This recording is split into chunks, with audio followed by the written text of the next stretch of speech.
Alright. So. Ooh. Loud.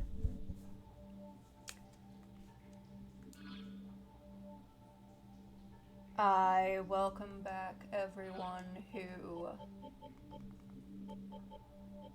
was not here. Wait, what?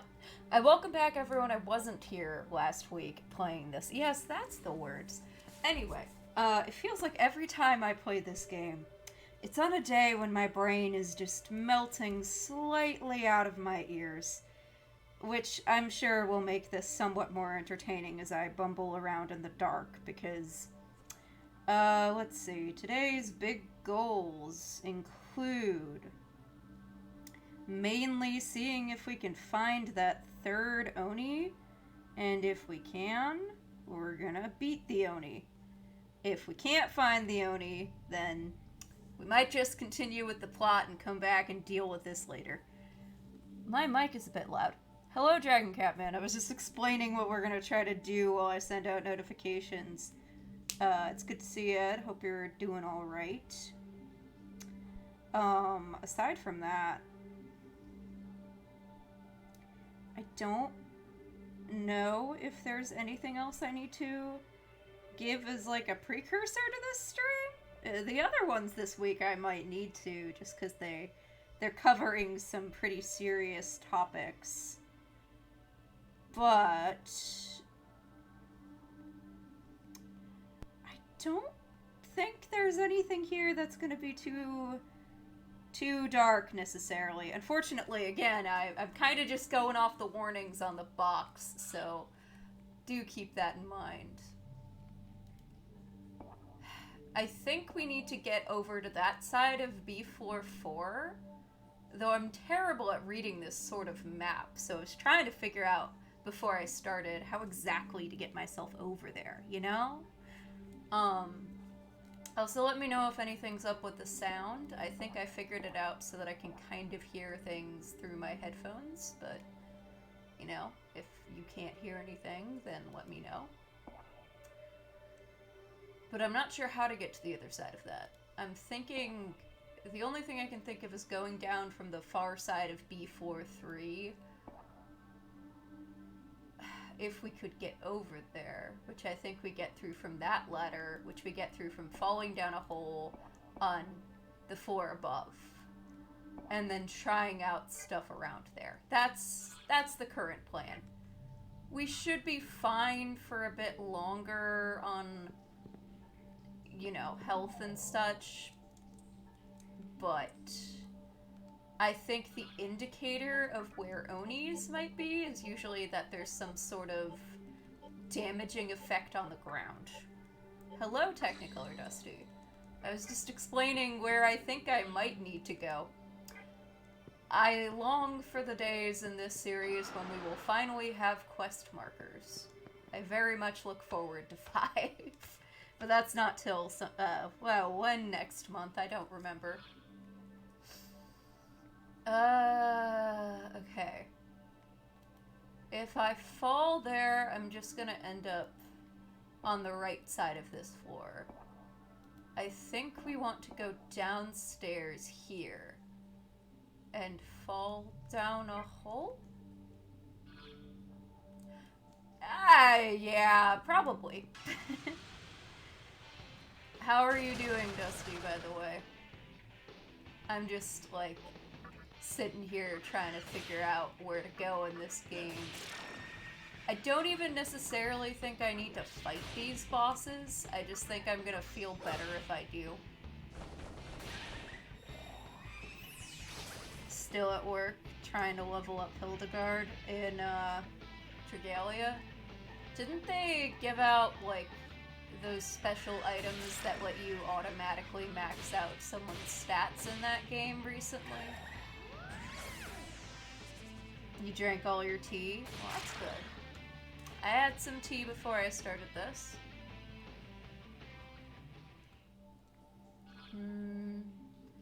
I don't want to fall down that hole, because it's just gonna get me over there. I think. Yeah, there's no point to this side, as far as I can tell right now. So, I guess we have to fall over there. Because I'm pretty sure this is the floor where we fought the really annoying Oni that punished me for making my team mostly physical builds. Down here, I mean. I can check if there's anything in this area that I missed, but I don't think so.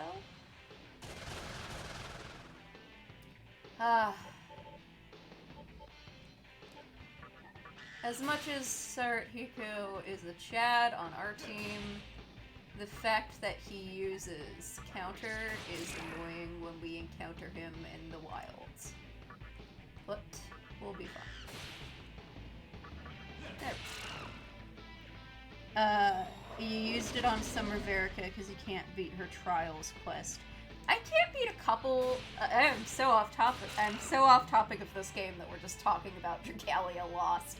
I find that I can't beat a couple of the Trials of the Mighty in that game. For those of you that don't know, this is a mobile game. They have a series of high-level quests that you can basically uncap certain units with, but some of them are a problem.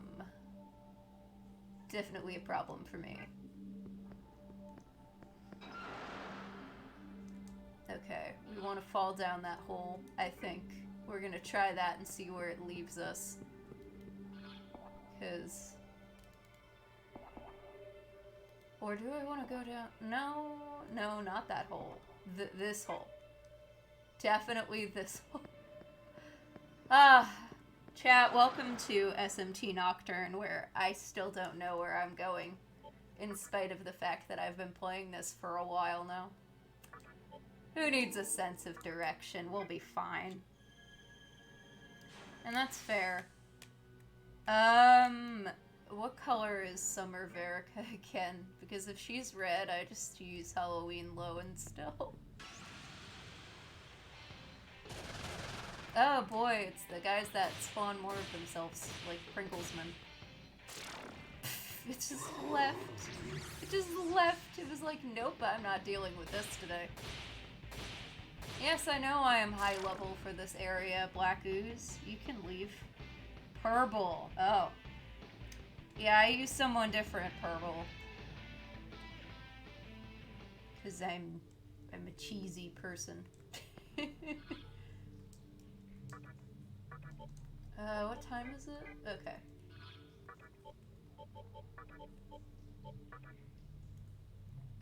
Float ball, not light ball. Thank you. So over here... Have I... That's just endless hallways.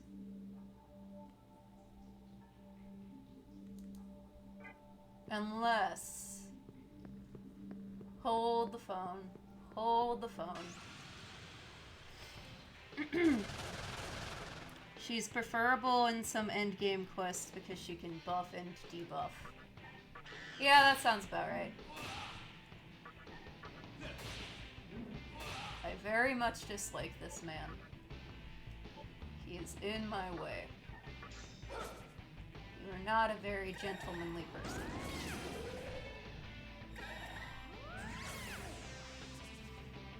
The Mothmen are cute. I'm sad I can't just talk to them.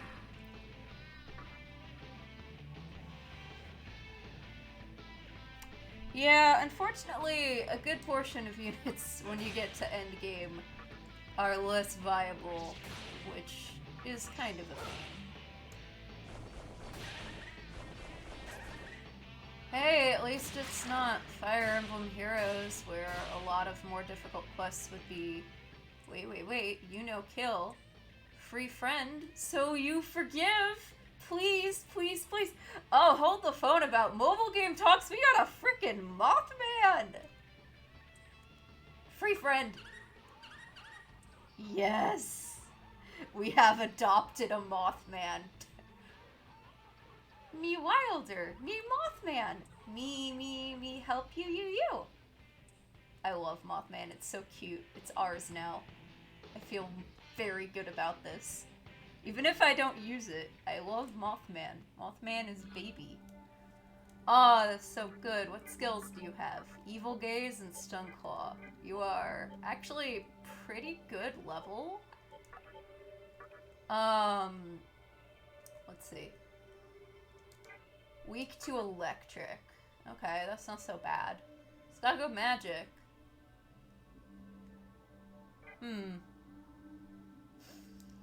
I might just, you know. What does Kushimitama have? Yeah, you have buffs. I'll keep you in for now. The little bounce holds the Mothman. Do they make Mothman plushies? If they don't make Mothman plushies, I feel like they're missing out on a very cute market. Because it is, like, the most adorable demon.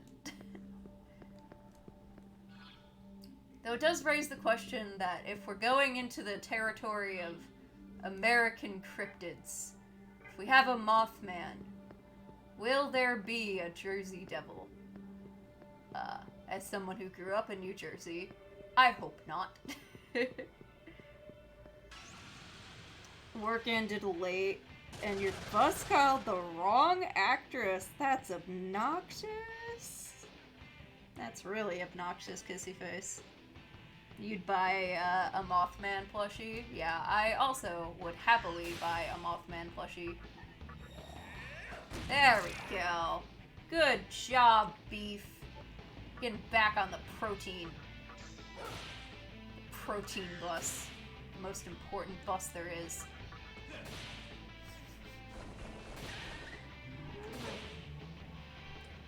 There might be an Oni in this hallway, in which case we will have succeeded.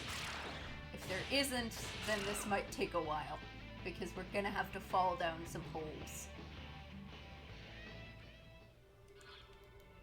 But I don't think we need to fall down more holes. The only thing that makes me suspicious is that pathway. But I cannot for the life of me figure out how I'm supposed to get up there if the only way to get there is through that ladder, which leads you directly into a pit. Like, how is that gonna work? You got me. I'm not good at this. Okay, this is promising. I think there might be an Oni here. You forgot to send the new emote, OF. Yeah, just send it after. We can have it for the weekend. I'm not sure where I'm gonna put it.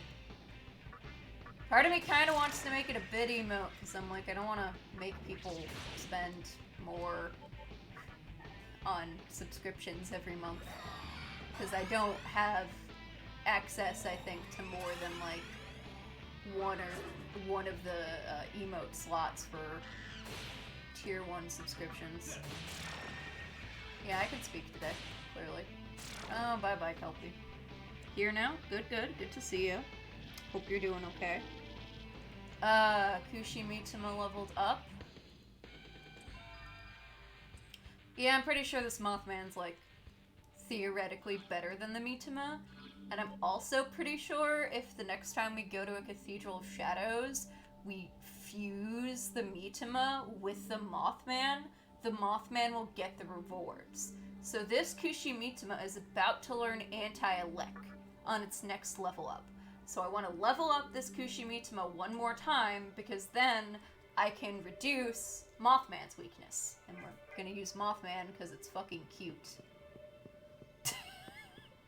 True strategies. Had a blood day, but 2.5 pounds of fresh cheese. No, this is not the correct cave. How do I get up there? I'm so lost.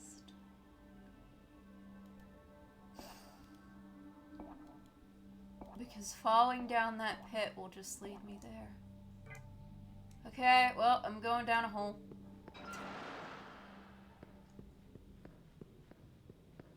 I know I'm missing one of the 3, or one of the 4 technically, but the 4th one appears in that one room at the end of the tunnel. So I'm just gonna go down the pit and hopefully end up in a good place. I think this is the bad place.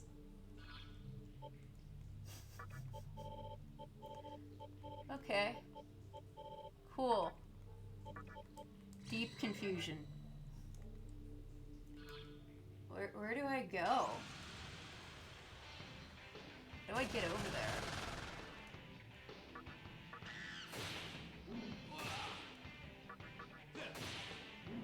Ugh. God, you're such a pain. It's not even like it's particularly hard to kill. It's just a pain. You know? This is like Pokemon's cave and pit puzzles, but worth it. It's like feels exactly like a Pokemon cave puzzle. Like, God. You know the one cave, I don't remember which one, so don't ask, in Gen 3 where you have to like shove a bunch of stones into a particular arrangement? That's kind of how I feel right now, but like more confused. I'm really glad I figured out that audio mixing thing. Yes, that one. The one where you need to, like, somehow get 3 stones next to each other. If there's nothing down here, then why is this part of the tunnel here? Is it just for cash cubes? Because that just doesn't make design sense to me. Then again, a lot of things in this game don't necessarily make design sense to me, and I am coming at this from a 2020s/2010s game design perspective when it decidedly was not made in that era. Ooh, nice. Ooh, very nice, buddy. And we're definitely going to take... I don't remember who said it in chat, but someone gave me the advice to raise up this monkey, so I'm using the monkey. It might just be here to catch people from the holes above. Yeah. Gen 4 is a similar one. Gen 4's Elite 4, I remember being a pain to get through the tunnel because you need, like, the Elite 4 tunnel because you need, like, all of the HMs or something. What do you have to say? My friend told me that he ran into an Oni after falling into a hole. I didn't see an Oni on this floor, though. Thank goodness. So there is no Oni on this floor past this hole. Okay. So if I fell through that hole, there would be no Oni. But I can't get up there from here. You can't get there from here, you know? Okay. If I go up from here, I'll be on B44. If I go up from there, I'll be on B3. If I fall down on that hole, I'll only be on the right. But that's the only hole I know of on floor 3. Unless the hole's supposed to be on the 2nd floor, but there aren't any holes there. Hi, how are you? I'm lost, chat. I'm rather lost. Like, physically lost. I mean, I guess we'll get some level ups, but, you know, it's not the most convenient. Oh, it's not dark down here? I guess that's another benefit. You've mentioned Gen 2's Ice Cave before, but yeah, no, I feel like almost every classic Pokemon generation has at least one really frustrating cave that's confusing to get through. Oh, good. Beefkins, great. Great, you dropped our money! We totally don't need a ton of that or anything. Those are so annoying when they do that. I'd say it's my least favorite status attack in the series, but I'm pretty sure there's some sort of... Oh, it's a wheel or a rondo of something. In Persona 2 Innocent Sin, and I think in Eternal Punishment, that, like, halves all of your money. Doesn't matter how much money you have, it halves all of it. And I'm just like, who designed this? Do you hate me? I think you do.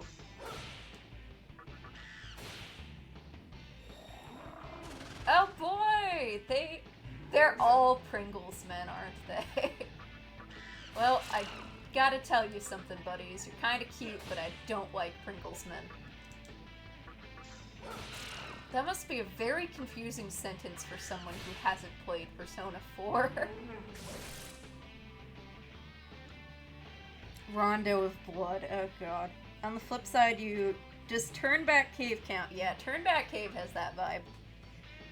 You love running around Mount Coronet. Mount Coronet's good. It's a good, fun mountain with a lot of interesting rooms and areas. I think that helps.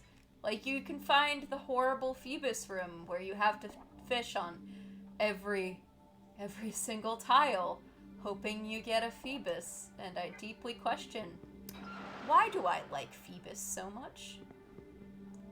Please be careful. What does that mean? This is not a hint, it's just telling me to... I mean, thank you for your kindness, sir, but... There are some really good caves and some truly terrible ones. I would agree with that assessment on Pokemon. I feel like since the series has gone 3D, it's taken a lot of emphasis away from that exploring, and I understand to an extent the limitations of the different techniques by which they're building the worlds, and that actually modeling out a space is more challenging than having a set tile set that you can use to make as many caves as you want without having to worry about shit like collision. But it is a sad loss of probably one of my favorite things in the series. I'm not gonna lie. I'm gonna go up and right, I think. Oh yeah, right, there's poison here. I might just tank it, frankly. The first 3 to 4 times you played Gen 1, you didn't know where to get Flash, and you went through the caves in the dark. You can't wait to see how the remakes deal with that. Yeah, I'm interested to see how remakes in this style deal with the fact that they are kind of in a very different setup. That's the word, right? I can't really speak today very well. I apologize in advance for that. I'll do my best.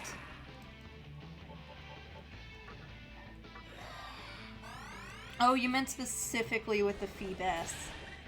I really like Phoebus.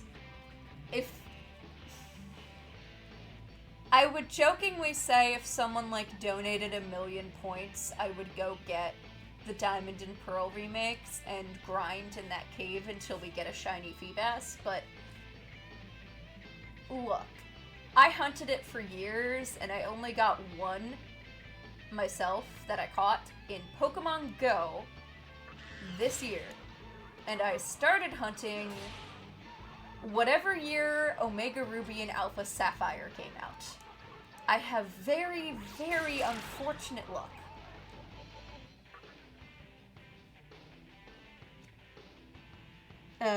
There's no clear indication where you need to go for Flash in Gen 1. You know, I haven't played a lot of Gen 1. I don't remember where a lot of things are. My main experiences with Kanto were in Fire Red and Leaf Green. I think I got Yellow and Crystal on the 3DS a lot later. So admittedly, my experiences with Kanto and Johto were mainly remake-based. I don't think that's a bad thing in Kanto's case, or honestly, even in Johto's case either, because both of them... Well, I think that Gen 3 fixed a lot of Gen 1's glitches, and I think that I love the mechanic of Pokemon being able to walk behind you so much that it made exploring Johto that much richer for me. Most of that game is laid out reasonably well, but there are a few tiny things. Stares longingly at my Game Boy Color.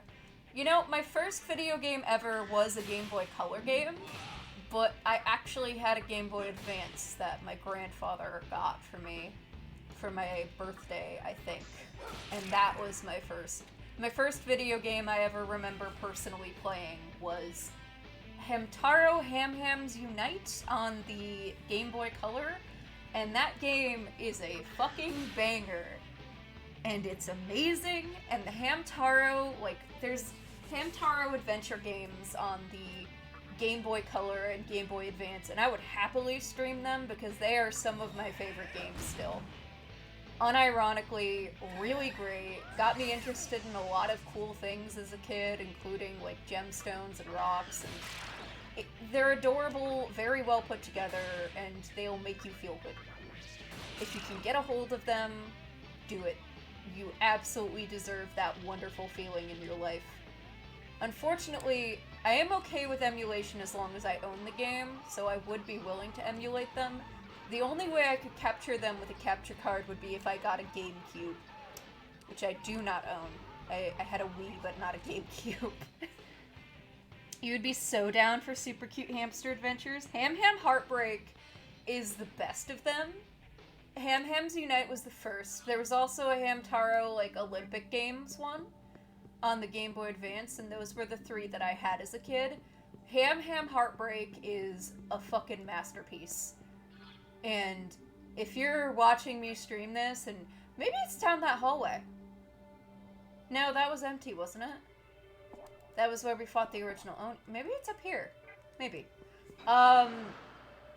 If you're watching this and you haven't played Ham Ham Heartbreak, play Ham Ham Heartbreak, especially if you're in need of a pick-me-up. It's adorable. Hey, mannequin, maybe you'll help me. I got separated from my group. There are 4 ex-mantra Oni here. They're scary. Hey, there's only 2 now. The leader's Oni's gonna come out if you defeat the other 3, and he's real scary. In other words, I'm scared. Alright, bro. I'll take care of it for you. The way I cut myself off made it sound like Ham Ham Heartbreak was down the hall. Ah, yes, the most terrifying boss in all of Shin Megami Tensei. A Game Boy Advance cartridge. Honestly, having a Game Boy Advance cartridge as a boss sounds like something like Toby Fox would do. Deltarune Chapter 3 just has a Game Boy Advance as one of the bosses. He would. Or they would, rather. Let's see. This goes, out. I think. Yeah, this is an exit. Let's try the door on the other side. Spoilers? Yes, guys, I'm leaking Deltarune on stream. I talked to Toby Fox, and they told me that there's gonna be a boss in the next chapter, and it's gonna be a GBA copy of Ham Ham Heartbreak, and it'll kill you in one hit if you get hit by, like, any of its attacks.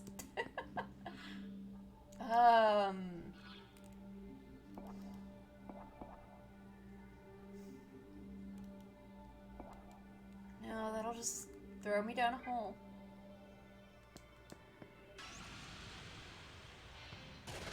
Oh, okay. 1 new A shouldn't be a problem. That's basically free experience. It sounds like something Toby would do. We have Tsundere playing. I want to write a Hamtaro fic where they're having cute adventures in an SMT apocalypse. That sounds like a straight up creepypasta, to be honest. Okay. Oh! Shit! There was a hole!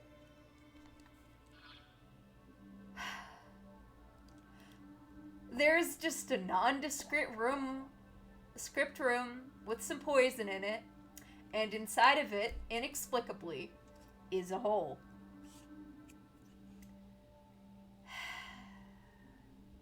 This game, sometimes. Ha. I don't know how I would have guessed that, to be honest. But sure, okay. Whatever, man.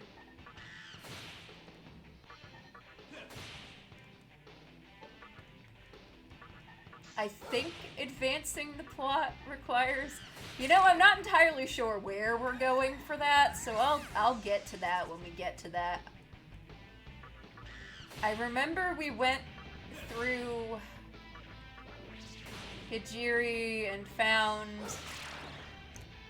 lamb sauce, Isamu in the Yamao network, and he seems to think that the hikikomori lifestyle is like the way the world should be. So they expected you to drop down a hidden hole in a poison room with nothing else in it. They just put a bunch of poison on the floor, and they thought, yeah, the player's definitely gonna come step on this. Alright, sure. 7 out of 8 is a good chance. Let's see. My luck is bad. I should have waited.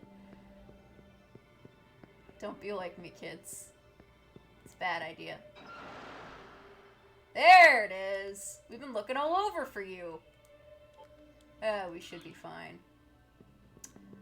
We just walk around just a tad so that you'll be less deadly when I talk to you. Or not. Never seen you before. I'm Suiki. And if you didn't know, I'm one cold-ass villain. But don't worry, I won't hurt ya. So why don't you come over here? You hate that the name Isamu now gives you a double take. This is the problem, unfortunately, when designing tabletop characters in this universe, is that most of the normal, average Japanese names are taken in some form at some time. Sometimes, like 3 times, if we choose to believe that Akira is one of the canonical names of the Persona 5 protagonist alongside Ren, then there's literally another Akira in a freaking Persona 5 game. Which just makes me laugh. It's like, okay.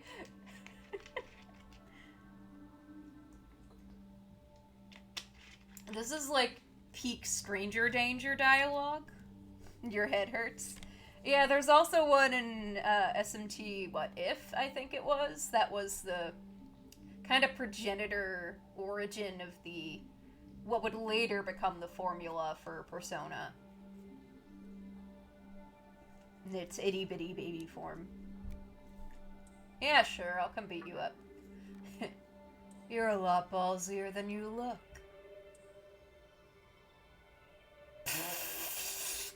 Wait, you're not fighting me? You really want to have some fun with me, huh? Then come here. Why don't ya? Okay. Not with a punk like you. Is he only gonna beat me up if I say no? I'm gonna test how far I can push this, chat. You wanna have some fun with me? Okay. Why? I don't understand. Why would he... What is the... Okay, I'm scared of what this is gonna sound like. Come here, why don't you? No. You coward. Then die.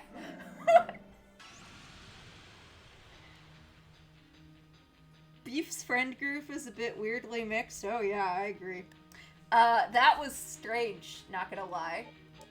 But we're just gonna buff ourselves up and debuff the enemy, and we're gonna have a fun time. We have a Sukukaja on ourselves. We're probably gonna want to leave and then come back to the final room from, like, Asakusa, I think. Let's see what it does. Hell Thrust. Double Hell Thrust. That's not so bad. Buff up Tarakaja again.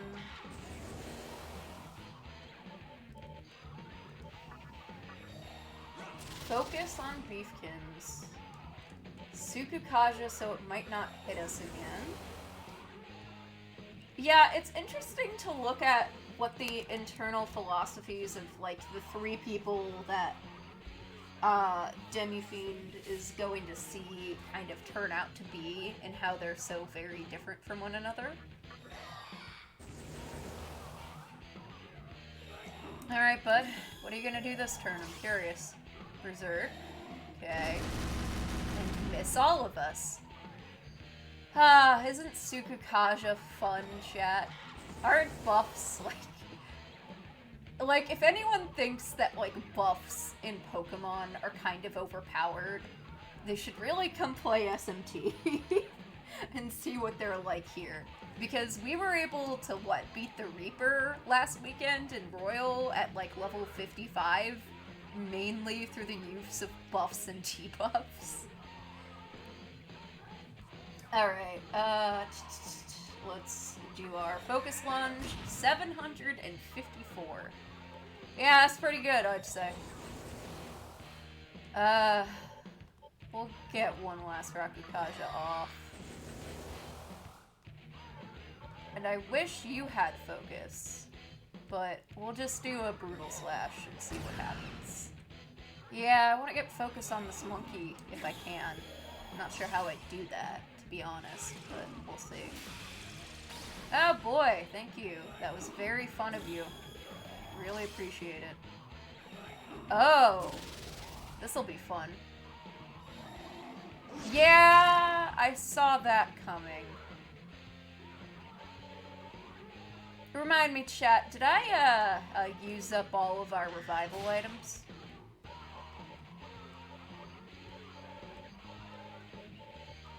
No. Great.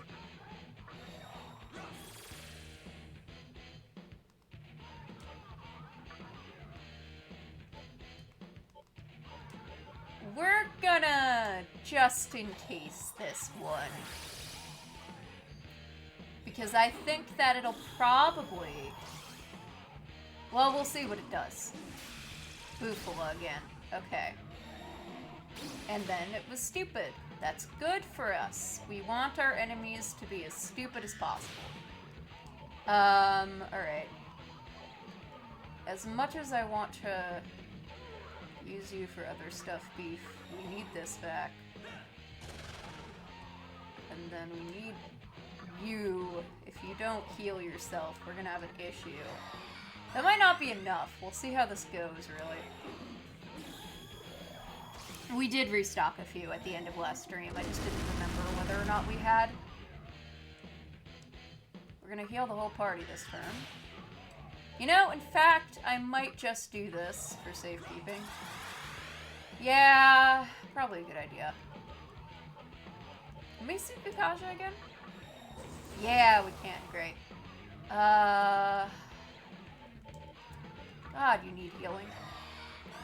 We don't have the good healing items. We just have, like, the base revival ones. Fully upgrading weapons gives you bonuses under Gallia, and you didn't realize it. RIP to your resources. I haven't done that much. I've just kind of, in that game, been upgrading facilities like a madman. So if it uses ice, out of curiosity... I thought so. I thought so. Well, gee. Who could have done seen that one coming?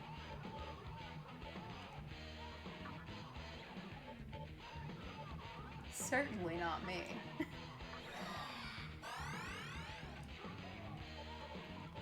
Do it again.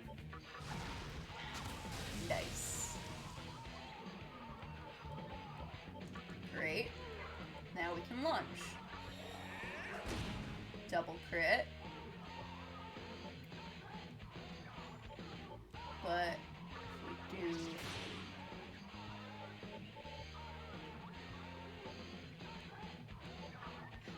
God, the background songs in this game aren't as notable as I thought. Hey, you're pissing me off, so get the hell out of here. I know people rave about the battle music in this game, but hot take, it's not my favorite in the series. Oh, good old Sukukaja. I think the most ridiculous part of this game is that, like, unless he removes our buffs or his debuffs specifically, they don't, like, run out like they do in later games, which I do think was a good balancing decision, honestly.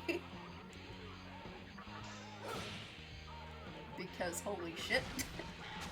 It's no burn my dread or last surprise. No, I even think that, like, personally, oh, what's the song called? And yeah, Royal's main battle theme is Takeover, and half the reason I'm wearing other costumes is because I just don't like it as much as Last Surprise. Last Surprise only plays when you don't ambush an enemy in Royal. And I'm like, okay, but I like this song better. And if you're playing as optimally as you can in terms of like a regular playthrough, you don't want enemies to be able to get the drop on you. You could die to an insta-kill quickly. 541 is nice. I think we're good. We're just gonna smack it. Let's see, Dragon Eye.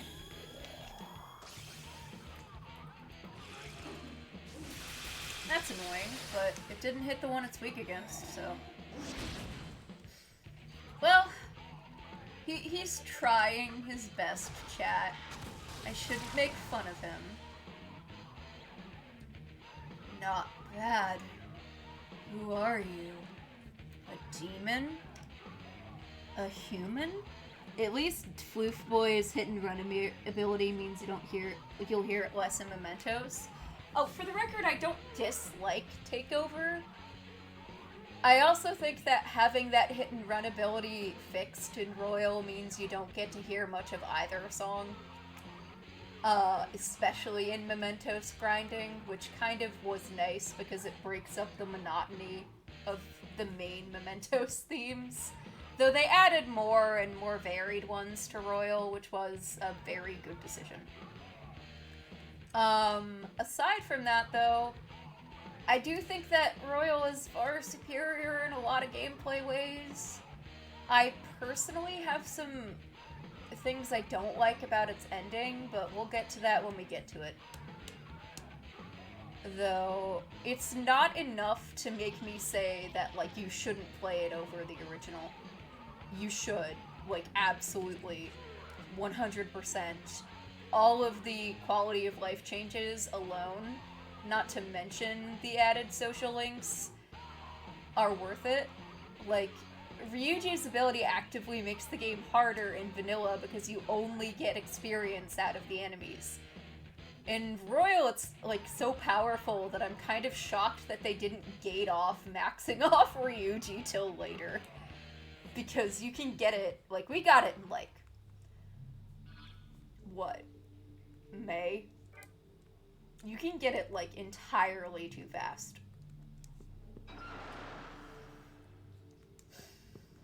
Well, I'll give the devs that I wouldn't have guessed that that was there, but... Okay. Now, I think we're gonna run to the save point by the final boss, pop ourselves over to Asakusa, heal up the party, and then figure out what this final Oni fight is like. And then hopefully figure out where we need to go. Because I assume this part of the game is going to be dealing a lot with, you know, the whole finding your reason thing. People might have rioted if they didn't get to have their Ryuji time. You say that, and I'm going to say something that's kind of surprising and a little bit sad, that I'm pretty sure he's, like, statistically the least popular of the main Phantom Thieves. Which is sad, because Ryuji is a very likable character with a pretty darn nice arc, especially with how it was expanded in Royal. I think a lot of people were burnt on both him and Morgana thanks to their feud in Okumura's palace. And I know a number of players who find him annoying, but I personally find him kind of enjoyable and fun. Your boy deserves better. You're not biased. You don't project onto him. He does feel... I know I've talked to Lycosone about this, but Ryuji feels like one of the most believable characters for someone you'd actually hang out in high school. I do think overall that sense of... Oh. Light. We need light. that sense of reality is something that I feel like, because Persona 4 is so much more grounded, it can help with that. Though I will say, I haven't played much of Strikers because I want to stream it later. And I kind of want to be surprised by some of it. I will say that Strikers expands upon that whole feeling of, like, a friend group in a way that I definitely like, and it still makes me sad that Sumi and Akechi aren't in it, because they also deserve that screen time. He's probably also the most relatable character to what it's like to grow up as a teenage boy. I have no experiences growing up as a teenage boy, but I will take your word for it. I give up, don't kill me. I'll give you a disc stun if you let me go. Yeah, give me the disc stun. Ah, alright. Well, I guess you're going to be murdered horribly then. It's a real shame. I could have had a disc stun.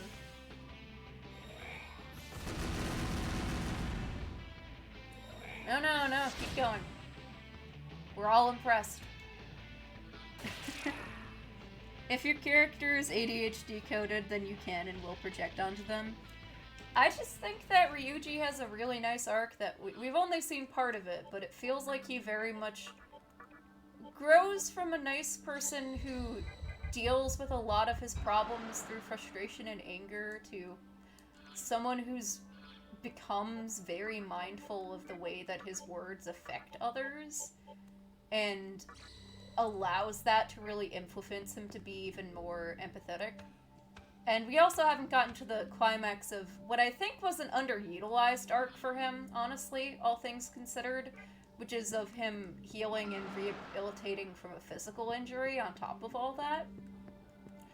Like, my main point is, like, Ryuji is a very good character. And I understand why some might find him annoying, but I definitely enjoy his company, and he's a light that you kind of need in that game at some points. You think you had similar growth yourself with Ryuji in terms of seeing how your words affect people, so you relate to him a lot. I had that. I think I had it more in middle school than high school, but I completely understand what he's going through, and it's really thoughtful of him to, even when he knows that he's in the right with his frustration, to realize, like, we had a phone call recently with him on stream that said, I think what I said really upset Futaba, and I'm gonna go apologize to her. And I think that's really shows a lot of growth in his character, because initially he just kind of wants to speed through things, and he wants to help people, but he lets himself get angry to the point that he's caused himself and the people around him harm, like when he lashed out against Kamoshida without a real plan. And beyond that, you see kind of all of his growth comes as a result of healing from that event, both emotionally and physically, and I think it works well. I think it's a subtle character arc, and I think that I wish that some of it was a bit more tied in with his social link, but that goes with almost everyone except maybe Akechi in that game for me, so yeah. Overall, 10 out of 10 is personal arc is good, the Morgana thing is but the arc is good. The combination of it having anger as a part of your psychology but not wanting to hurt other people is personally relatable. I think it's something that everyone deals with at some point in their life, to some extent, and it makes him very much an everyman kind of guy, and I do understand that in comparison to some of the very specific archetypes and traits that other characters in the game fall into, that it might seem somewhat less interesting from that perspective, but I think he's great, and I greatly appreciate having him around.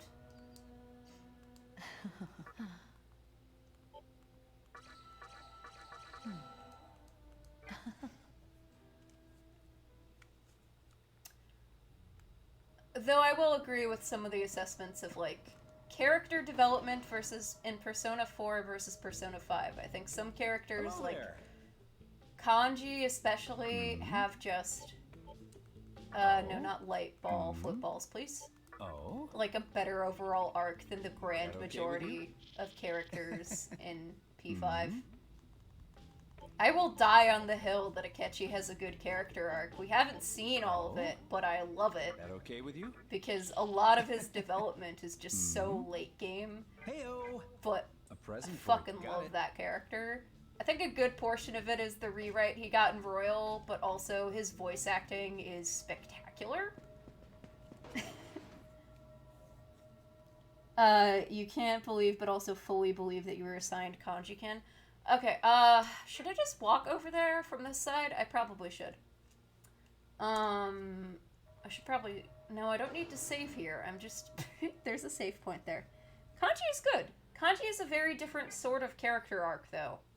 It's much more about self-discovery, like, realizing that he likes men, and accepting himself initially for that. And then part of why I'm so frustrated that the Yosuke romance route was cut is that a lot of them butting heads where Yosuke seems, like, actively homophobic would have been a lot deeper and more interesting, at least to me, if it was jealousy over the fact that Kanji was so confident and comfortable with himself and his sexuality, if that makes sense. Anyway, that's a personal gripe, because it really feels like a lot of the story beats were written with that in mind, and without that context, Yosuke seems like kind of an asshole. They gimped their writing arc. Yeah, it's unfortunate, but, you know. Things like this do happen when you're developing games and such. You can mod it in now. On the PC version, it's relatively easy to mod compared to, like, if you wanted to get the Persona 5 Royal content mod, you'd need a modded a modded PlayStation 4, not 5. I don't know if you could get it on 5. I think it's just on 4 right now. But the ones that are on PC, it's really easy to add in scenes that were cut that you want back into the game, so it's convenient in that way. We'll heal when we get down there.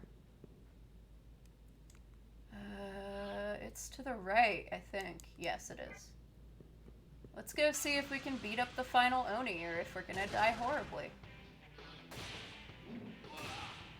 You just gonna counter every single time? No? Okay. Yosuke is in love with you and Redacted is fine. God, I wish. We can't have nice things, Atlas said. You see in your world nearly finished cutscenes of Persona or canon? I would tend to agree. A lot of the ones I've seen I think would have been nice to have. Like, there's a whole extra Mementos mission that they found for Royal that I think was an interesting parallel to one of the characters later in the game that was just completely cut out. And I understand, especially with development time... No. Okay, well, at least he left. I'm not giving you my chakra drops. I need those.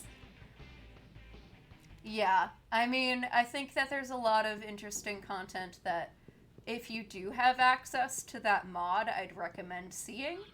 If you don't, there are data miners, and I think the channel Faz on YouTube should be back up. And they have a number of videos that are fortunately showcasing that cut content, and Sega is no longer being a dick to them about it, which is appreciated.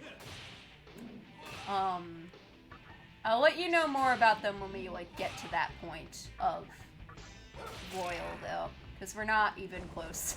We have so much dungeon left to get through. Like, we got other stuff to deal with soon that I have writing issues with that cannot be really... Well, they fixed it a bit, but it's still a mess. We'll get there. Probably this weekend. Admittedly, I do also like, in a lot of ways, the palace that comes after this one, so it's not like the end of the world. It's not like I dislike all of the aspects of the writing here, like I do in a lot of Okumura's palace, honestly. Oh, okay. Then we're gonna go save. And then we'll go fight the Onis. You have points to... all of us do. Don't worry, I will. I'll get on that because it doesn't make sense. But emotionally, I will grant it. I sob like a baby. So I think it achieves a good portion of its goals. It just kind of falls apart to scrutiny. And how much that matters to you really depends on how you approach storytelling, I think. I think it bothers me from, like, just a purely, you know, structural perspective. But that's probably not everyone, and quite likely not you. Oh boy, here we go. Ooh. Hi there. Ongioki. Okay, there you go. Sometimes the emotional part is more important, but that's the part you care way more about. Yeah. Like, that's the thing. I think, personally, I can get caught up on the minutiae too easily and break my own suspension of disbelief. However, in spite of the fact that it really does that on, like, further playthroughs, it still gets the emotion out of me, so. My name is Ongioki. Are you the one who slew my partners and awakened me? I sliced and diced him. Insolent fool. Learn your weakness through my illusions. Oh, this is, that doesn't sound good.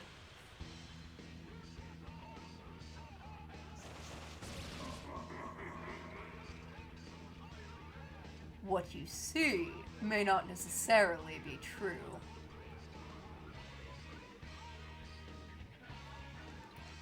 We're just gonna smile and nod in response to that, I think. Smile and nod and buff. Must not make Killer Queen jokes about this character design. Pre-buff is good. I don't know what this thing is gonna do, so we're gonna get, you know, Sukukaja, Tarukaja, and Rakukaja up at least one stage to start with. We'll get double Tarukaja. Sure, that sounds fun. Oh.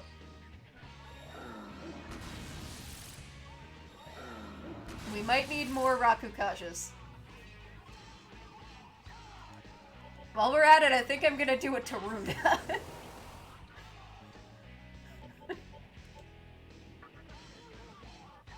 This thing is the exact same outline as the stand Killer Queen in JoJo's. I honestly think the reason that Persona exists in the way we know it is because someone looked at Shin Megami Tensei's and was like, but what if I put stands in it? And then they did it.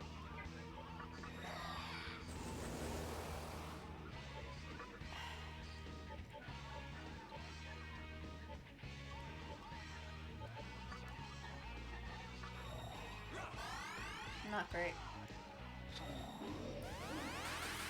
Alright. Could you not? Alright.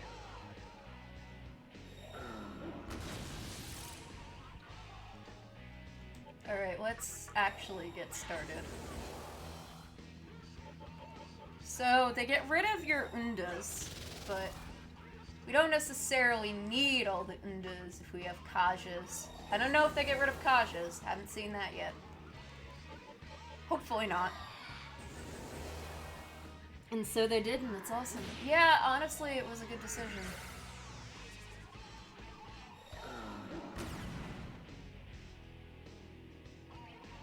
Okay, so you're muted. That's annoying.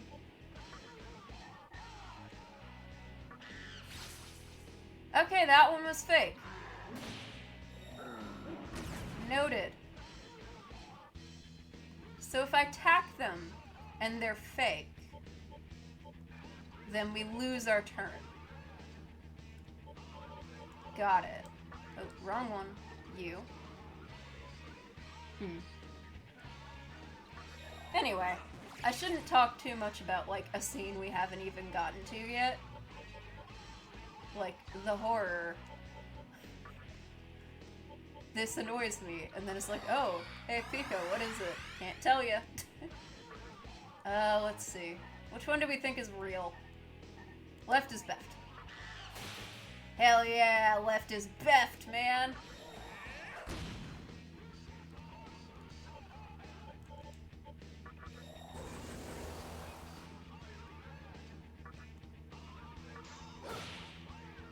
This doesn't seem as bad as it could be. Really poor choice of aim there, to be honest, buddy. I think we're gonna set this up so that I can get an extra turn for beef to get a lunge in. Oh. Oh. Beautiful.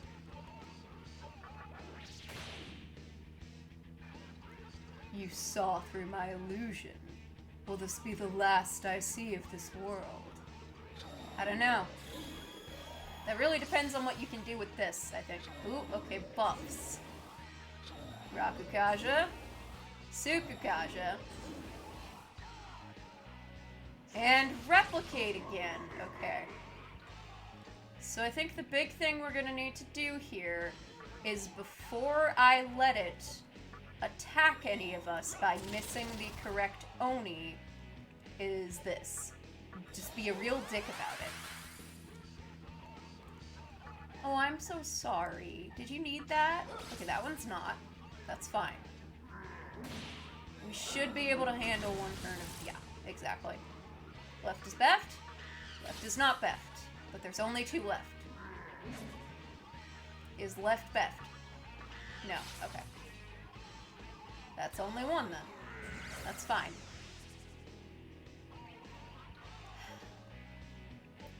Kinda wanna... Yeah, we'll set up a Tetrakarn just for the extra turn. This thing was changed by Naruto, Shadow Clone Jutsu. The buffs for maxing out weapons is 0.5% for weapon. Is that any weapon? Like, any weapon. Because if it's any weapon, boy, do I have resources to pull. If it's just like the Agito ones, that's gonna take me a hell of a long time to even get to that point, to be honest. Remember, there is not always just one truth. Void and Chimera Tech. Well, that's easy. Especially with a raid event going on. Get a lot of Void items. Might be High Dragon too. I have not maxed out any High Dragons, so I couldn't tell you. But extra completion buffs are always respectable and lovable. Of course, the Michima did not get to level up, but we did. Which means we're just gonna...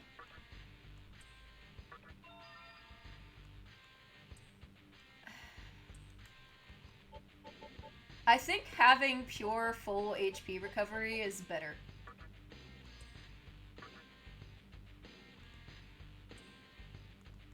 Yeah, sure, Gaze. You can react violently within me.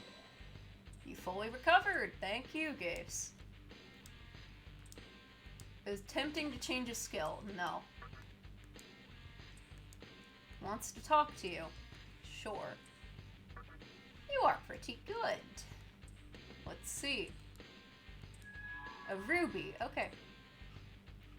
Unquote leveled up.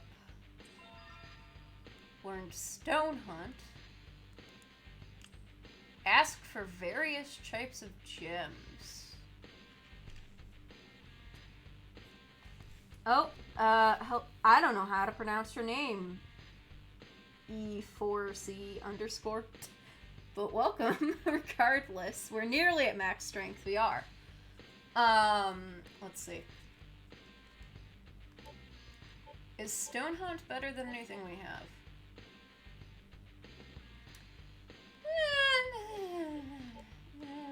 Yeah, probably. I wanna get rocks.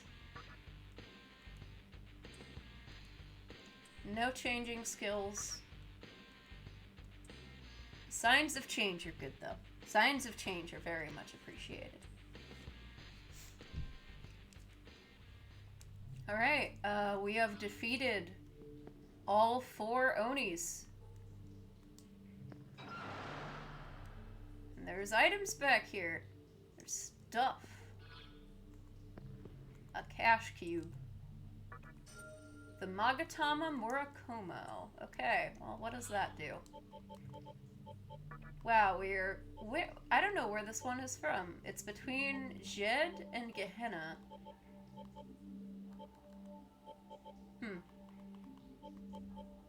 Gehenna we purchased.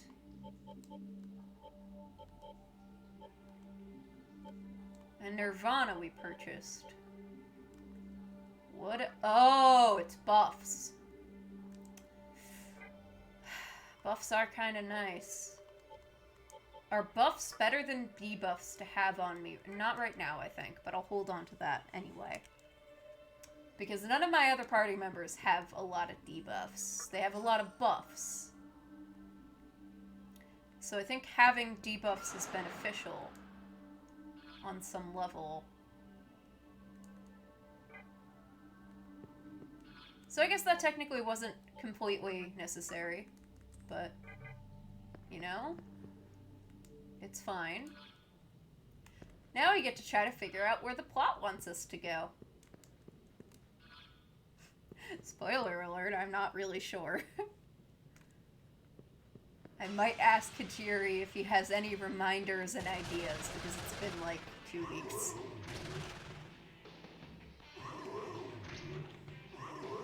I love that their main attack right now is just to try to summon more of themselves. Seems like the Magatamas are the way you customize your build in this game. Like, the only way I think you really can. I think it's an interesting mechanic, for sure. I think the frustrating part is not being able to go back and change things if you make a mistake, like, say, getting rid of Rakunda. Don't do that.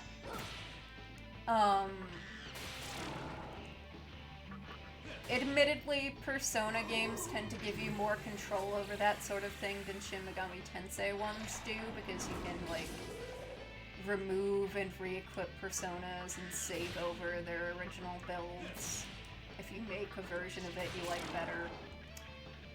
This game requires a lot more forward planning, which, given I know not nearly enough about it to know what skills to get, is not the most helpful. Alright.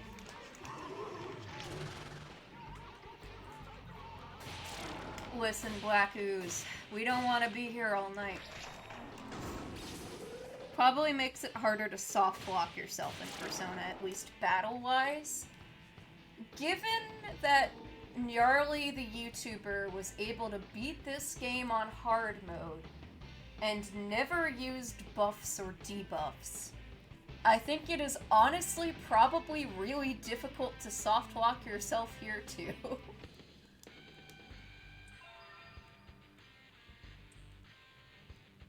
No changing skills allowed. Sure, I'll listen. This is quite becoming of you. You received a Soma droplet. Well, that's good. I'm about to fuse you into a moth, I think, though. I don't know if you can soft lock yourself in Persona a lot of ways. Especially in the more modern ones. But, like, even before then, it would be kind of challenging because you have multiple party members at almost all times who generally have access to a lot of good skills. If you're doing a challenge run, you could definitely soft lock yourself easily. Like, I've seen people try to do the equivalent of a Nuzlocke in Persona, where if, like, a party member dies, you can't use them again. That is an easy way to soft lock yourself. Because I'm pretty sure there was another guy who was testing out, like, oh, well, what if you only used Joker then? And tried to level up to level 99 in Kamoshida's palace, and it took something like 500 hours? It's like that one guy who was trying to level Roxas up to level 99 in Kingdom Hearts 2. Why would you ever do this to yourself, you know? Persona Nuzlocke sounds painful. You think the Magatamas are good, but are increasingly harder to get the skills. I see. I am okay with my build right now.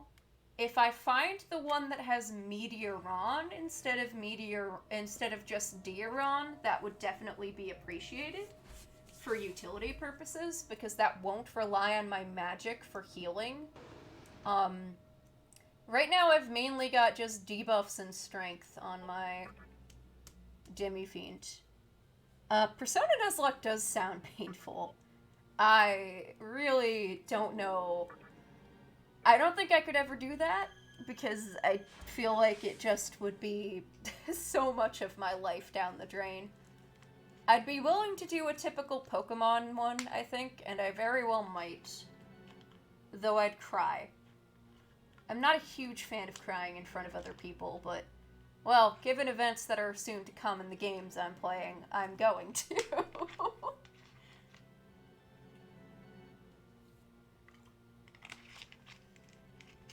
I guess this could be a better way to get more comfortable with emotional vulnerability.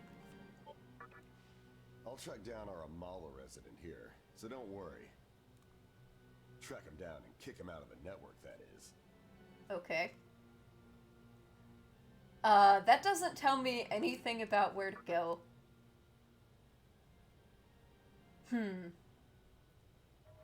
Alright, let's go see if I can make a powerful Mothman, and then we'll figure out things from there.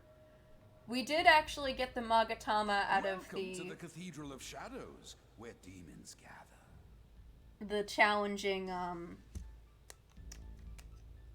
we got the demon... we got the Magatama out of the challenging Jack Frost minigame a few weeks back. So that's the one we're using right now. So if I fuse it with the Mitama that's been in my party, which is the Kushi one, then I can get it anti-electric, which will lower the electric damage it sustains. And then I can give it the buffs that I was already using. And then it'll basically be a replacement with better stats. Yeah, I think this could work. Anti-electric Sukukaja and Dakaja. And we'll have a lovely, adorable moth. Nuzlocks are easier in games you're very familiar with. Yeah, honestly, the grand majority of earlier Pokemon I played as a child who didn't understand that buffing and debuffing is a useful thing. I just thought, like, oh man, Swords Dance, like, the worst move in the game, because I was a dumb... Oops. Okay. Well, sorry. Well, thank you for telling me it learns Void Electric, but... Oh well! I did say I've never played this before, so I am deeply apologizing in advance for any stupid fusion decisions I make like this, because they have happened before, and will probably happen again. Thank you for the warning, though.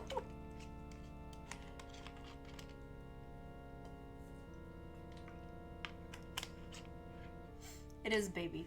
Me, Mothman the Wilder. Me eat everyone! How adorable. It will consume the entire world under my tutelage and care.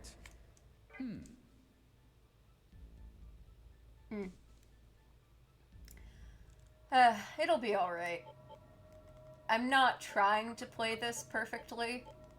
I don't expect myself to be able to, given the fact that I don't know enough about it, really. The real question is, like, where do I go? I don't think the underground of Asakusa is ready. I think they said something about a northern portion of the city being open, though I'm not entirely sure where that is. Like, if I talk to this guy. The city's pretty shabby. There are places we can't even get through. But we'll clean it all up because it's our city. Okay. Well, down here I think is still closed off. So we can't take this tunnel yet. The inner areas have been restored, I hear. We still have a ways to go, though. I want to open up soon. Well, better get back to work. Give Mothman a wool sweater as a gift. Mothman is cute. Thank you for the follow, E4C.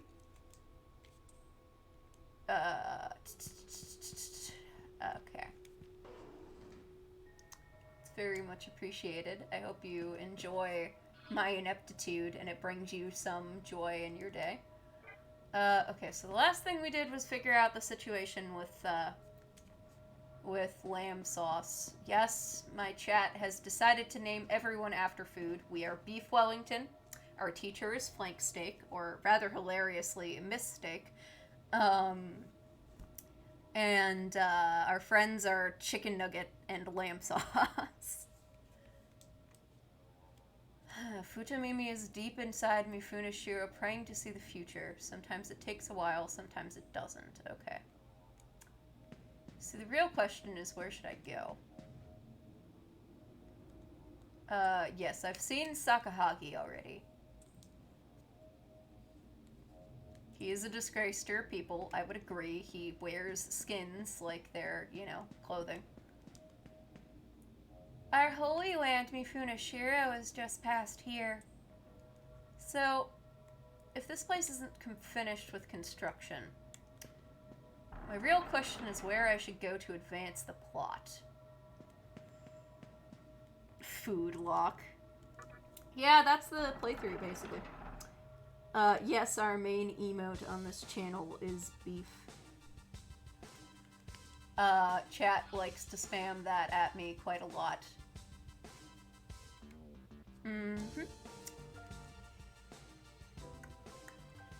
Although we have another one coming soon, though that one's Kingdom Hearts themed, thanks to the lovely Technicolor Dusty. The Neolo's nightmare system is at a standstill. Strange things are happening in Ikebukuro and in the Imala network. Oh, thank you. I'll go to Ikebukuro then. Have a lovely day, Mr. Soul. He actually told me where to go. That's convenient. I still miss quest markers, though. Makes it easier for someone like me that's playing this game like once a week to actually pop back in.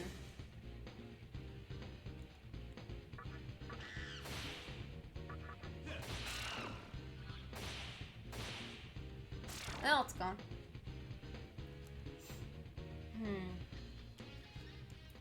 I will say I haven't really done a ton of challenge runs in video games before. I think there are games that I know well enough that I probably could. I question my personal level of patience for some challenges. My main issue with a Nuzlocke, which I admit is mitigated in some of the Persona games if you were doing a Persona Nuzlocke and just didn't use certain characters or personas if they died, would be that, like, the main issue I have with the classic Pokemon one is that the main challenge is this, that you have to grind up something else, and that usually takes like 5 hours. So the punishment isn't necessarily just the sadness, but it's also the having to figure out how to move on in ways that are kind of frustrating. Quest markers also help when the written instructions on where to go are blatantly wrong. Morrowind had that for one quest. Oh, please inform me. I have never had the pleasure of playing Morrowind, so please tell me about the weird Morrowind quest. Because that sounds like a fun time. Let's go check out what happened in Ikebukuro now that the nightmare system is off. We can chat a bit about the Elder Scrolls series while I figure out what the plot is. Mud crab lady? Mud crab lady? What does that mean?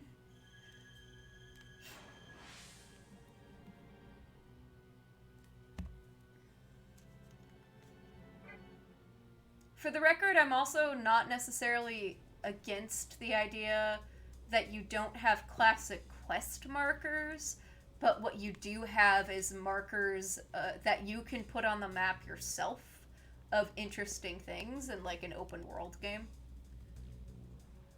Our old headquarters been seeing all kinds of action lately. A human guy even showed up there. Which one?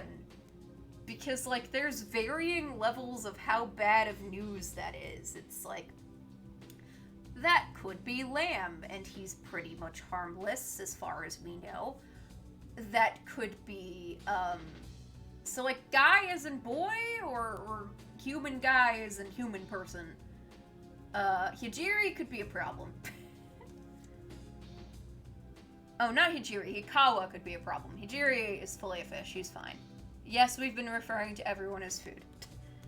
Hijiri is fillet of fish because his shirt looks like fish scales. The instructions she gives you on where to go take you in exactly the wrong direction. There's a minor NPC who gives out ostensibly normal side quests to kill some mud crabs that have been bothering people, and she tells you the wrong direction. God, that just feels like someone didn't test that and check. It's like, well, the dialogue writer said go east, and then it's actually in the west. Or the human kid could be Rido, but I think we already have dealt with Rido. Well, that's cute.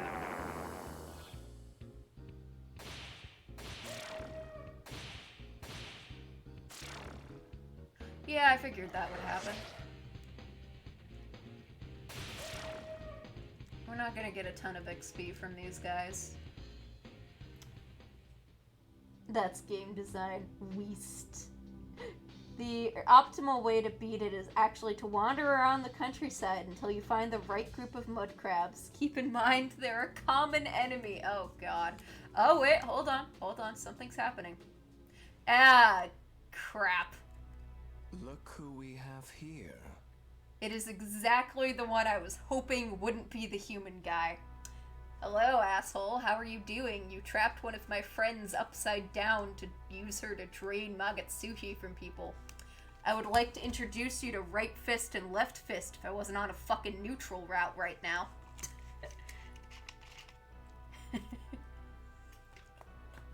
I'm kidding. He's a good character. I'm just annoyed. I like frickin' Goro Akechi, for fuck's sake. I am fine with villains existing. An unexpected actor making his way on stage. You think we should feel his stocks? Get his socks. Don't let him monologue, just suplex him. I should specify, E4C, we've been playing Demi-Fiend as like a himbo who wants nothing more than to gain strength and get his friends back. That's his goals in life in our playthrough. He just wants protein, and more protein. It's been a while since we last met, young man. Not a child. Okay, we are. Phoebe. You also love Akechi, but we should steal his socks? Yes, we should. SMT Nocturne, but Demi-Fiend straight up punches Hikawa and ends the conception. He goes downstairs and this guy summons a goat and tries to kill him, and his logical response is, punch in face, call the cops. That's just the end of the game. SMT Nocturne. Or should I say, Demi-Fiend? Hi, Hikawa. Have you considered? I have a name. It would be polite to use it. To be frank, I've never given you much thought. So, I don't care if you give me thought. I want your socks.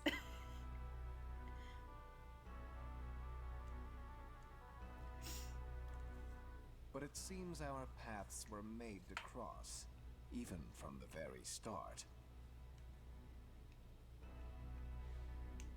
I'll have you know, I accumulated enough Magatsuhi for creation the moment I destroyed the mantra. And look at me. Look at my face. Does it look like I care? That's why I didn't bother stopping you from reaching the obelisk. true thief ending. Sock thief, at least. I'll have you know that I'm currently stealing your socks. We're really going for this, aren't we, chat? Part of it was that I wanted to verify whether you were truly the Demi-Fiend. Okay, yes, I am. You could have asked. However, not only did you defeat my subordinates, but you single-handedly set the maiden free. You could have just gone and made the world you wanted. Your own interest and curiosity is getting the better of you. Steal the socks, go dance at the bar where Loki... No, okay. You know how Loki... You should put them on Loki's ears and then fucking run.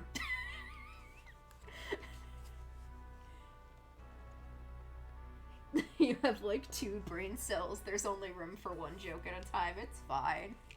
The strength of the Demi-Fiend, as written in the scripture of Miroku, it was beyond my expectations. Yes. Perhaps you might wish to cooperate in delivering Shijima to the world. No, I'm sorry. I'm not interested in any of your philosophies. I just want to go home and be with my family. Whenever you hear Miroku, your brain goes to Inuyasha. Understandable. Imagine the camera comes back to Hikawa and both his shoes or his socks are gone and Demi-Fiend is nowhere to be seen. I love the fact that, like, he's just standing here monologuing. If I were Demi-Fiend in the way that we're playing him, he would just walk away. Like, okay, not interested. Who needs these reasons anyway? Listen, our reason is protein shakes, okay? Protein shakes and beef. This is the stupidest way to play this game. Your words make my brain hurt. Consider man's desire as a flame. When small, it is warm and comfortable. I was gonna make a Persona 5 joke, but I can't because we're not there yet. I can make a Shining Nikki joke. Nightbane, is that you? Who names these reasons anyways? You got me.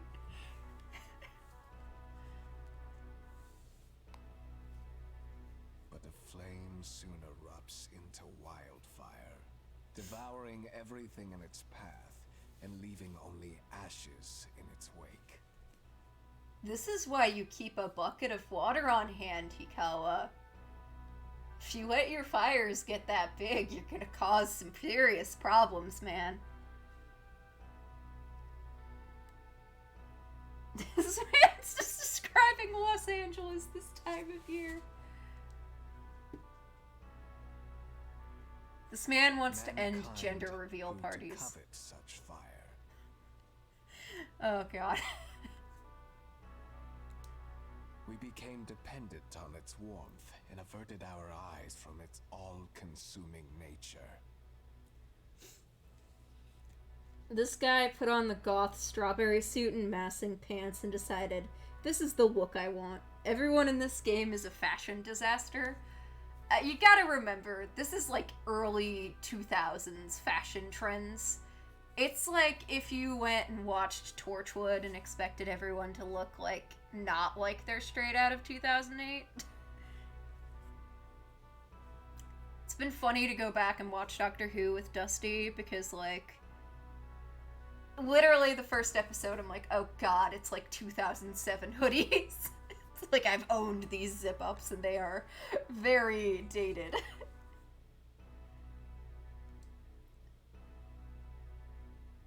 Okay. Rather than blaze a path of ruin, we should lay down our fires for the world's sake. I think the problem is, again, while I understand this philosophy, and to an extent I can agree with the idea that we let our, like, desires grow to such an extent that we cause problems with them. You don't care if your holographic clothes are tacky as fuck in 10 years, you love them. I mean, they look fun.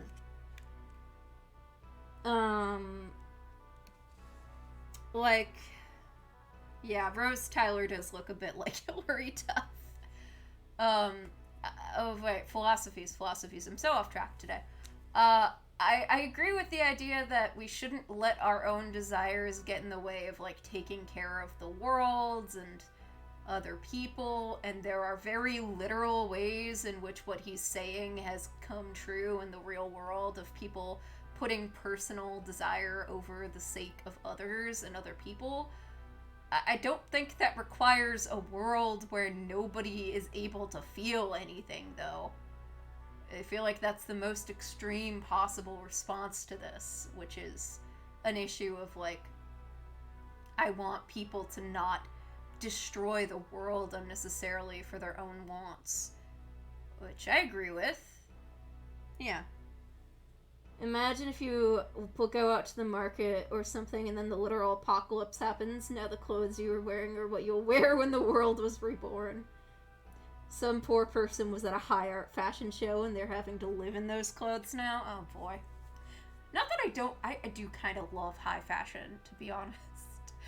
Like, when it's done well, I think high fashion can be very experimental and fun and, like, super cool with what it can do with fabric in a way that you'd probably never wear, but just, like, showing it as art. That is, like, my favorite. Jokes aside, it really does have a lot of good philosophical themes. And if it wasn't so extreme, I would agree to an extent that people need to not be selfish and care about the world and each other.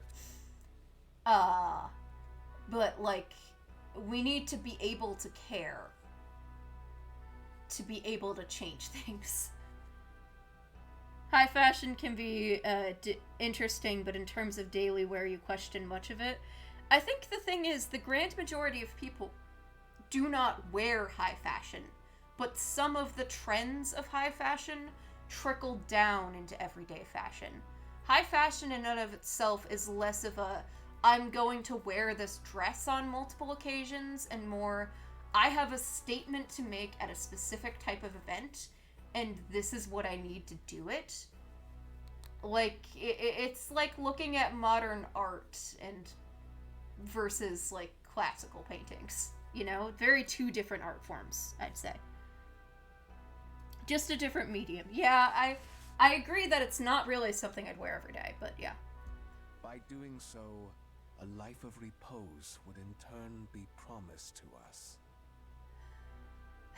I mean, that's fine, but as someone who struggled with anhedonia in the past, I can inform you that not desiring anything is not going to make you a happy, relaxed person. It makes you not feel whole anymore. There's furniture that's an art piece and furniture that's practical. Yeah, I think that goes for a lot of things, honestly. Clothing, furniture, anything that could have a practical version often has a more intricate and impractical version that is still artistic, but not necessarily as functional.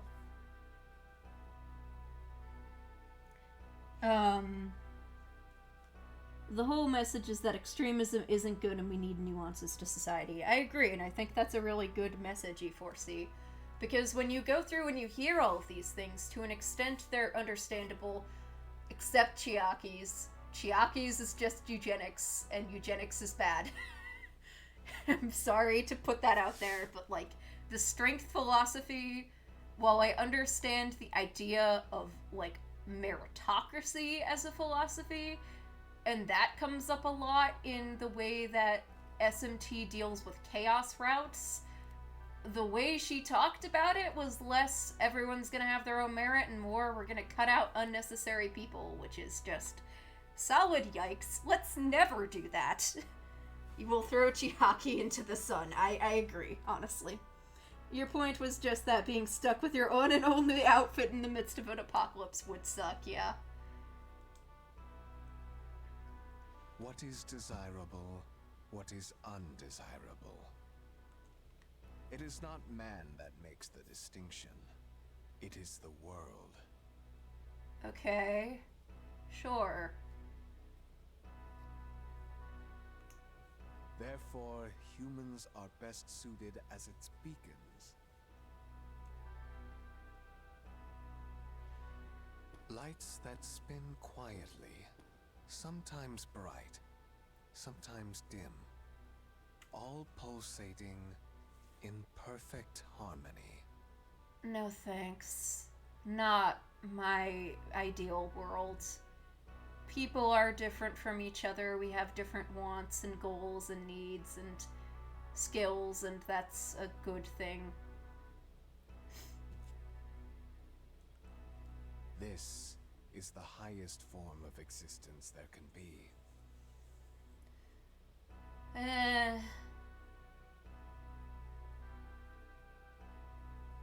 Do you not agree that the world should be ruled by serenity?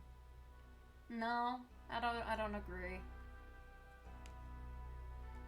I love that some of the other ones so far have been like, I don't know what I think. Here we're just like, I agree with you completely, or you're deluded. I'm sorry, we're not going down this route. So, you are a mere demon after all. Okay, that's it. Fuck you, I'm taking your socks.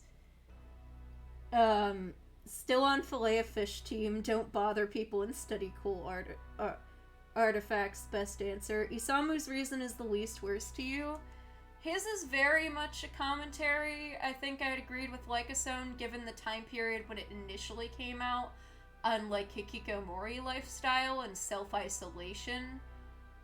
And while it gives you perfect control over your own world, which is nice, I disagree with the fact that the loneliness is a good thing because, well, especially with the context of self-isolation and the pandemic, I don't think I ever want to be in that world, having experienced it long enough, you know?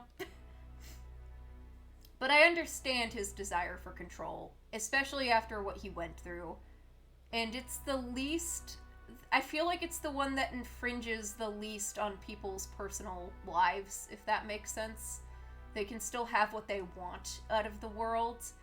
He's not actively trying to harm anyone with it. This is stripping people of desire. Chiaki's is actively killing or destroying people that you see as unworthy. Both of those are inherently destructive to someone else's lifestyle. Inherently, the lifestyle of living alone in a perfect world for you isn't as bad comparatively. The thing to remember is this is an early in the Japanese lost decade after the financial crisis of the early 90s. It is. Regardless, I will say oh boy, am I getting into literary theory. The way that the authors intended the story is not the only way that a story is going to live. And in my mind, as someone playing this in 2020, you need to keep in mind that players now, with our experiences of the world, are going to interpret and see things differently. That doesn't make the initial interpretation of the author less valid, necessarily. It just means that my own relation to this story is colored and influences by experiences that they could have never imagined existing. And it makes it seem less ideal to me, you know? Oh yeah, it did not age as well. I don't think it's necessarily aged that badly, because hikikomori lifestyles are definitely still a thing in Japan and still a subculture to comment on. It's not in the same economic context or even the same cultural context. It's just that thanks to quarantine and self-isolation, it has a new added global context that people can understand as different from when it first released.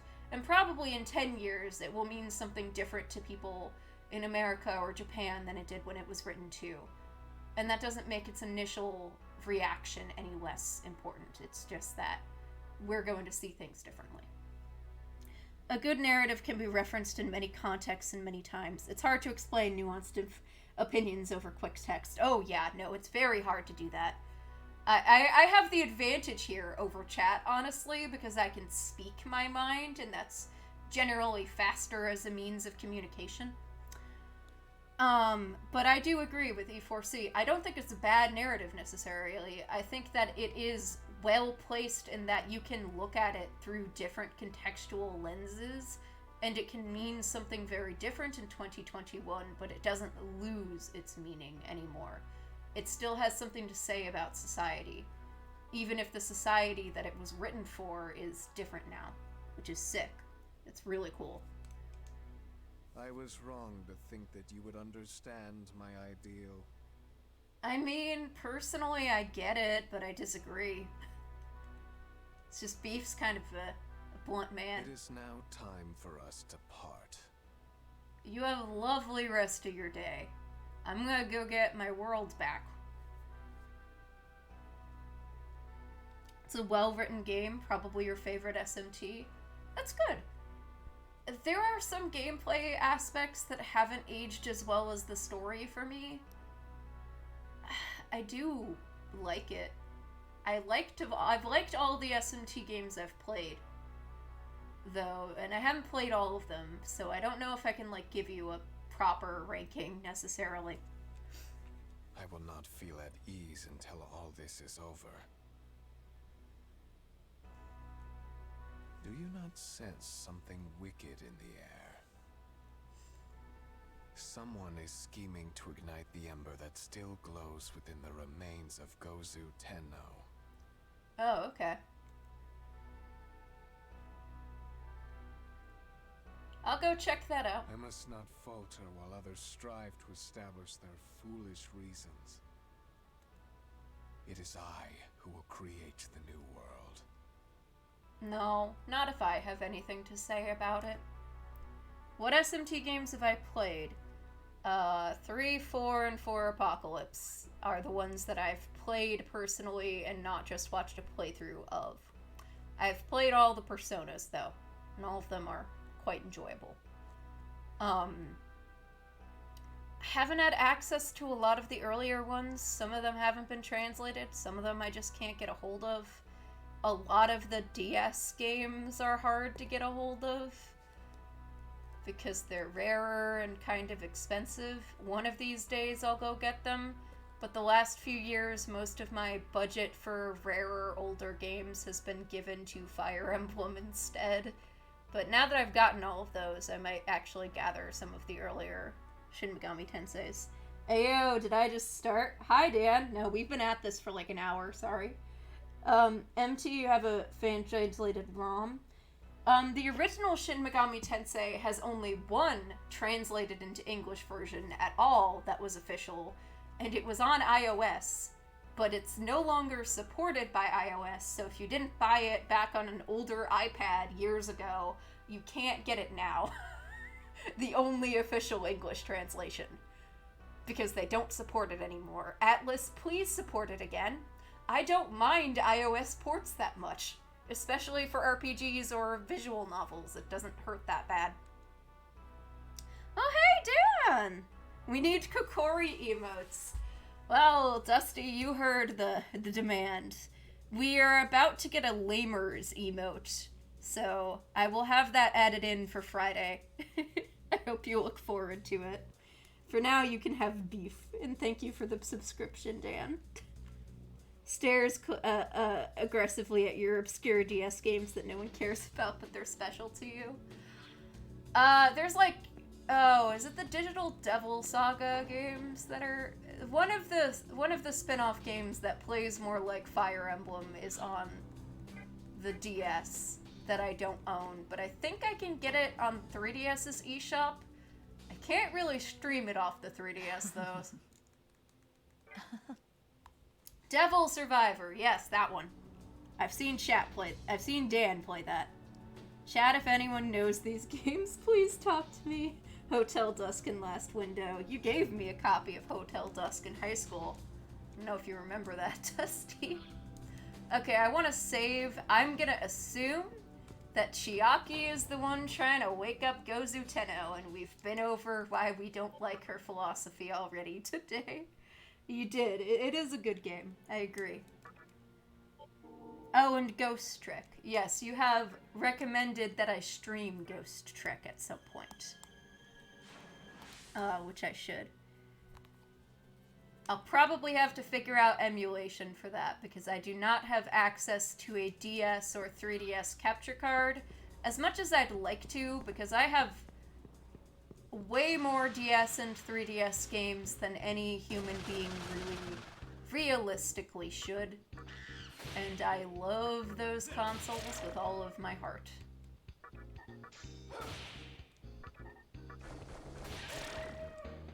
You can help. Yeah. The only thing is I have... My PC that I stream off of is not the most powerful, and getting a powerful... Building a powerful PC isn't so easy these days with the computer parts. Though I guess we're having shortages of a lot of things, including recently, my favorite one, really hard emphasis on the sarcasm there, cat food. The door cannot be opened, but someone's trying to revive Gozu Tenno. What if we try to go in from the side of the prison? Maybe then we can get in. Yes, I'm going to check that. I can't help myself. A human guy even showed up there. Yes, I saw him. Oh, and Strange Journey is on the DS2, but Strange Journey Redux is better. Got it. Juice and coffee have been hit pretty bad in your local grocery store. Fortunately for me, I drink only water and tea, and my stocks of tea are massive. And got even bigger because Dusty sent me some. It is an attempt to eat healthier. Ooh. Critical.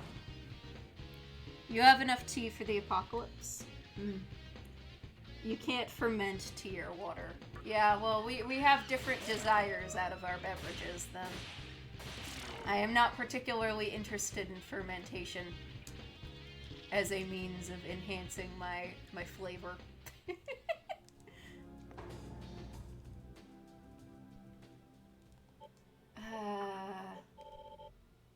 Assembly of Nilo, Mifune Shiro.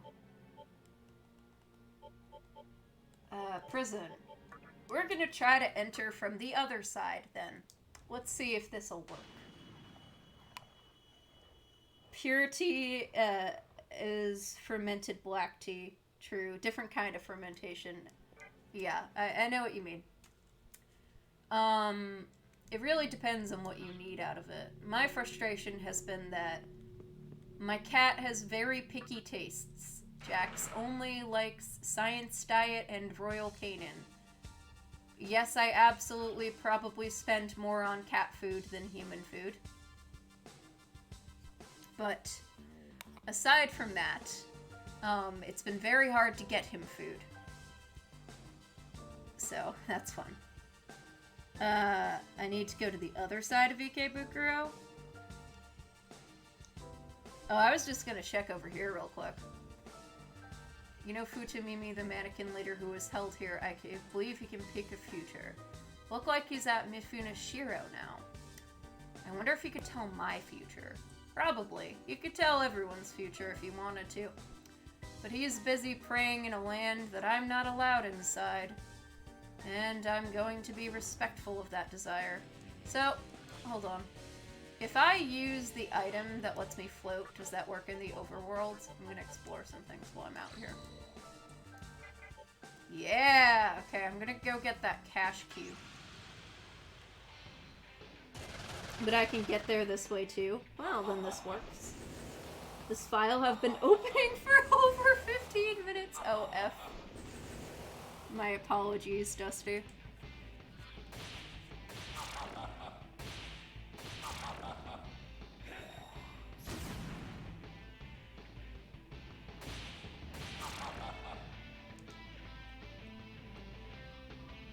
Okay.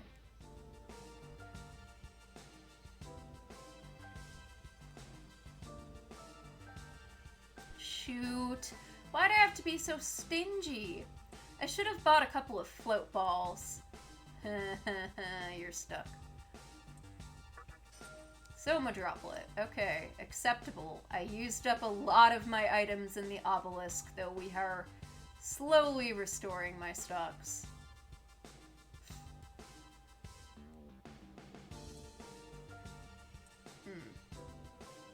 I don't think I need to... Do I need to go over here? I don't think there's anything over here I need.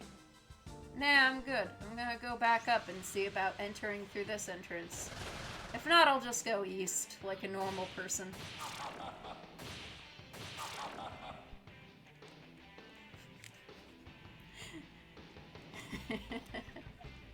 I am not efficient, but it's okay. I don't need to rush this.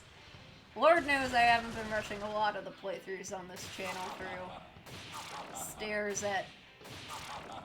How many parts of P5R have I uploaded now? 31? And I have a 32nd that I haven't uploaded. Most of those are unlisted right now because they have to deal with music shenanigans. Alright. Farewell to the ha-ha-ha-ha boys. So much, so little time.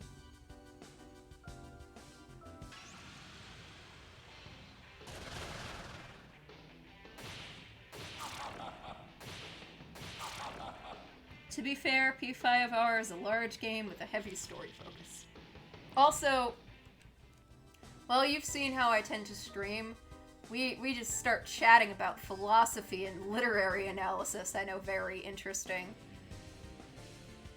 The door cannot be opened. Well, that's an issue, isn't it? I haven't heard that Ghost Biker's engine in a while. I wonder if he got into an accident. Maybe he just got a flat tire. No, I killed him. Sorry about that. He was in the way.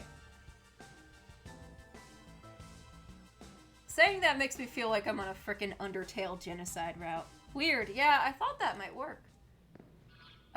This is the tunnel that leads to where we were before. Asakusa. Oh, whatever. I'll just... How far is the save point? I'll just run down to the save point here. Use that to get over there. We killed Nick Cage. Yeah, we murdered Nicolas Cage, I know. We also got rid of the Matador and Daisojo. Though I'm specifically not going for the completionist ending right now. Otherwise, we'd be doing a lot more shenanigans. Yeah, I figured that was what you meant. I'll go examine that. Just give me a minute. I can't fast travel that fast. Other side of the platform. Also, I'm lost on a lot of the occasions, if you couldn't tell. If a ghost biker got into an accident, not a skeleton, but an actual ghost, would they have anything they could actually break? Their bike, I assume? Your computer's crashing. Well, that's not good. Like your work computer is crashing. You're just not having luck with your technology there, are you? Oh, right. It's dark in here. We have flash. Oh, hi again. You were here, weren't you? I'm not here to fight you. I just need to go to the... Thank you. These files are also insane. Yeah, I figure. Ikebukuro. Get back up there. Oni jump scare. Yeah, that guy is like perfectly placed to scare you when you get in there. Though considering Dan was streaming an actual horror game earlier, I think I am slightly desensitized right now. It's not like long neck teacher lady. That was unsettling. This way. We'll go to the fountain. We'll keep going left.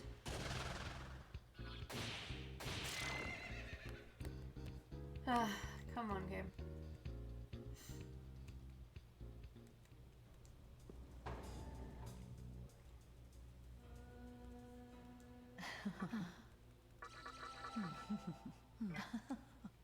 At least the only recent area that had really, really obnoxious enemies to me was the obelisk, so this is fine.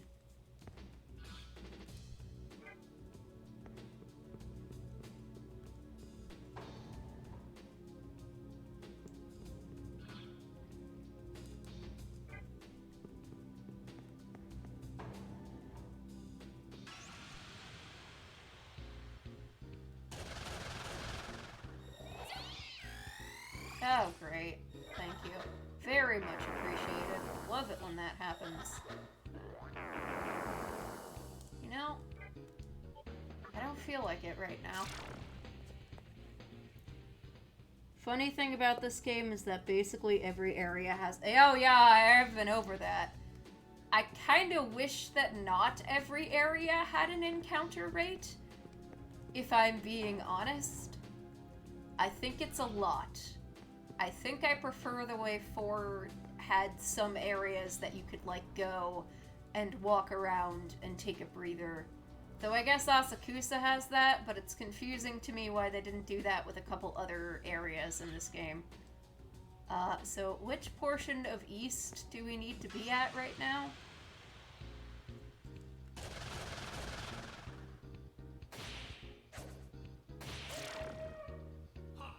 So far, the only hint is that we need to go figure out what's up with Gozu Tenno. Oh, I'll figure it out.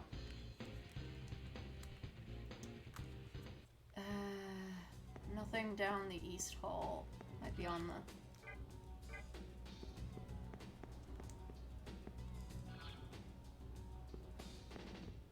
funny stairwell.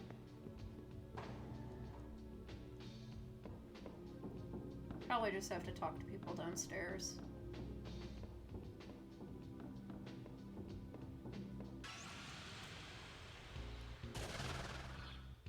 This just has a mystic chest that I already opened earlier in the game. There's a mannequin and a soul downstairs. I'll go talk to them. I admit once you're higher level and just running around trying to find where to go, it's less significantly obnoxious.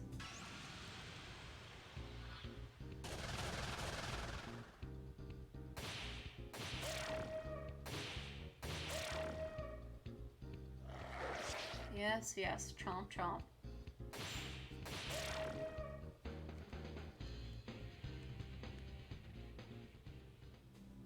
But that doesn't necessarily mean I entirely know what I'm doing. We're gonna... Oh, okay. I don't really need light. We're in a above ground area. How's it going? With the mantra demons gone, this place feels a little more habitable. Okay. There used to be these 4 Oni in the mantra. Yeah, I killed all of them earlier today. But they got kicked out after pissing Thor off. I hear they've become thieves. Yeah, those Thor were real tough customers. Ever heard of them? I have. I destroyed them earlier. Okay, come on.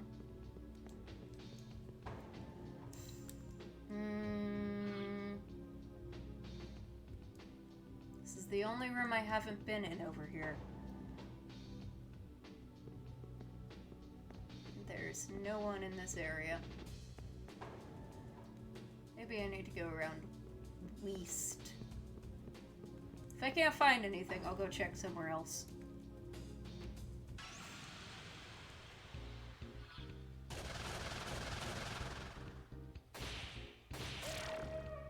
That guy said somewhere else that something weird was happening outside of Ikebukuro, so I could always go talk to Soul Man over in Asakusa again. It's possible I am missing an encounter flag, I assume, because E4C, you've played this.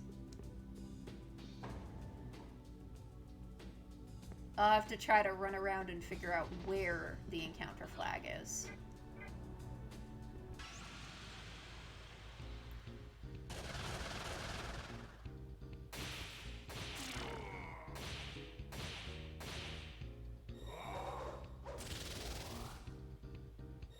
Hey, at least it's not 4 where I have to keep track of the completely unseeable scale of -100 to +100 and keep it between negative and +8 with very little indication about what exactly affects that and what doesn't.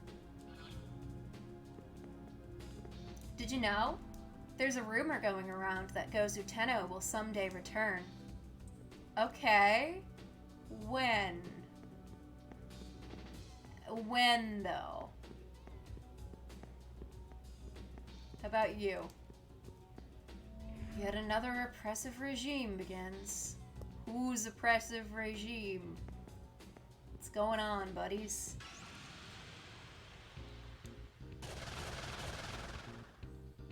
Okay, they get to go first, of course.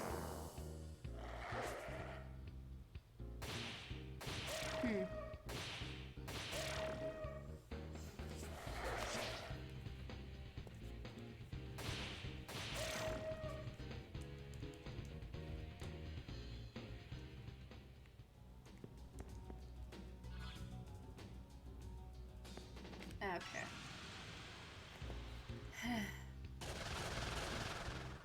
The encounter rate is very high, and for enemies that are much weaker than me, they can ambush me a lot. Which I find personally kind of annoying.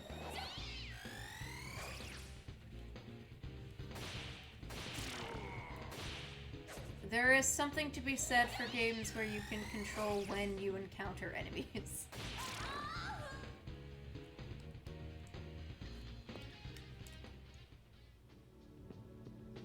Okay, up. Come on. Let's try all the way up. Maybe someone will have something important to say up here. There's some rooms. There's no one here. Hold up, what? There's some things I haven't checked. Was the last fiend I defeated? Like, the big bosses that sometimes show up in areas? Because I think the answer is Ghost Rider. I have defeated Daisojo. If you're saying I needed to go east to fight Daisojo, I did that literally, like, as soon as it was available.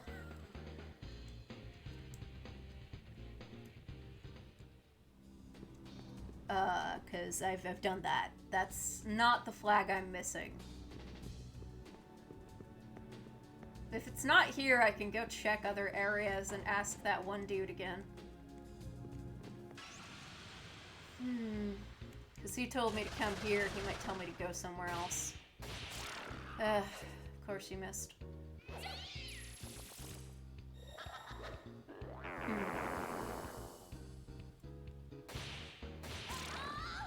I don't think it's an issue of missing one of the necessary fiend fights. I can imagine things won't stay quiet here much longer. That's like what everyone is saying, but that doesn't help me. So, I think I'm gonna leave all y'all behind and go on an adventure someplace else. Where?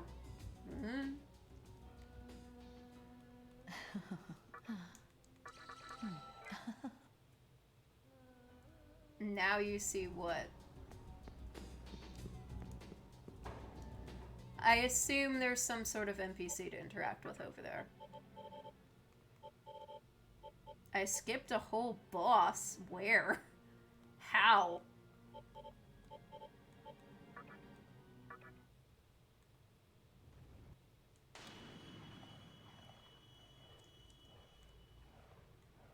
In what area?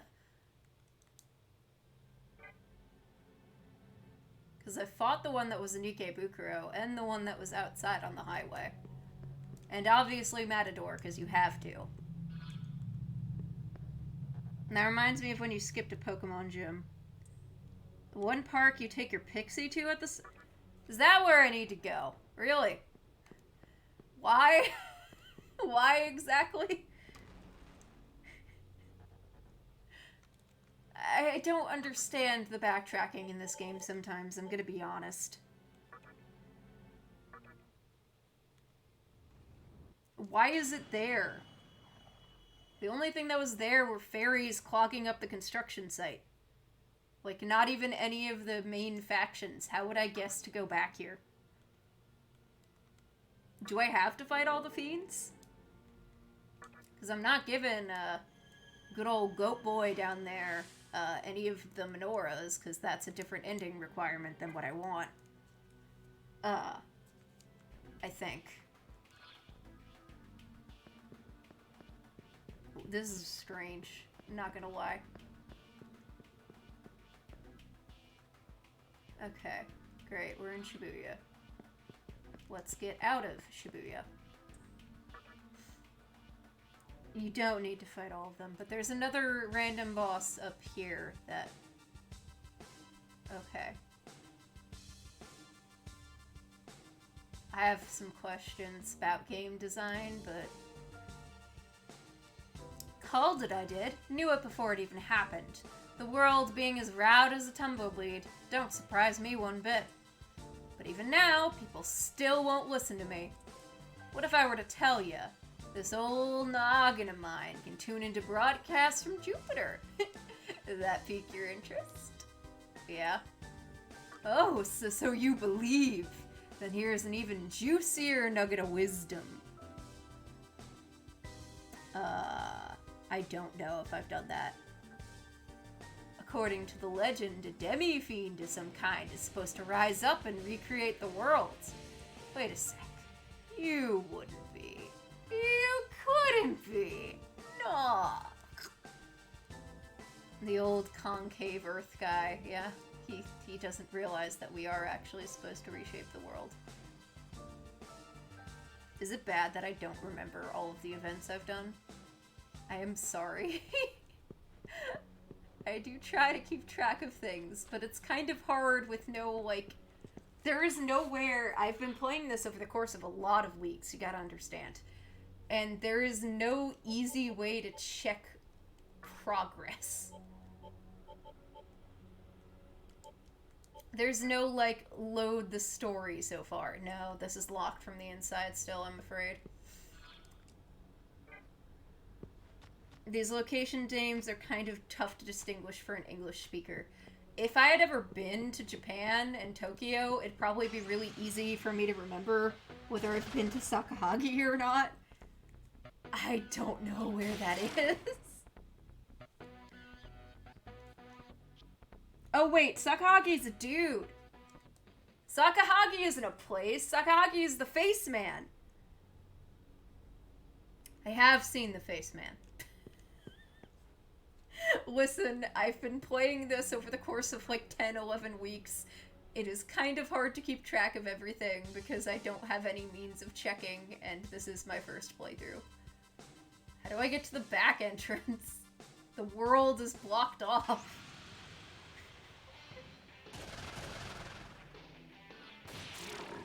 Get out of my way, phantoms. I need to figure this out. There's a boss here? Can't go over the grass. Can't cross over the black. There's like a theoretical entryway over the right. I forget what you said. This is your favorite SMT game? Oh, I don't necessarily have a problem with all of this. I understand that part of the not keeping track of every event is my own issue, because I should be able to remember things clearly. It's just a matter of, like, well, I'm at the stage of my life where I can't really stream every single night. So it's hard to keep track of everything in the video games. So how do I get over there, then? Because that's where I would need to go. the red building over there. From here, you can get a good look at Yoyogi Park. Those ferries occupying the east side. I would assume so. But I don't know if there's a way to get over there. You can't get there from here, you know? Your ADHD ass cannot remember things in games you like. It's not a matter of liking or disliking, it's just a matter of modern conveniences that make it easier to know where things are of a big help to me.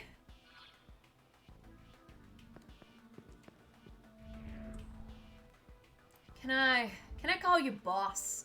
It's a term of endearment among us hooligans. Sure. Sounds like I'd be able to make good coffee then. Oh god. Okay, where does this leave me? Can I get to the other side if I go up this way? Maybe.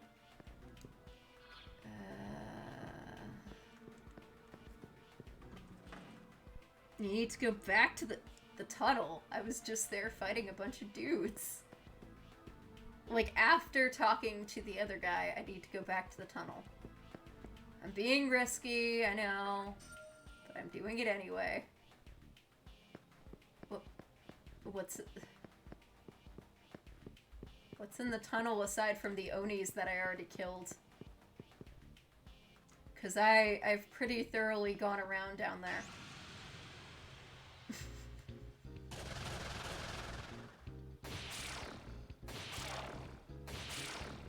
God, I thought Turnabout Goodbyes would be the most confusing backtracking I'd have. No, not Turnabout Goodbyes. Farewell, my Turnabout. There's too many goodbyes. Synonyms. I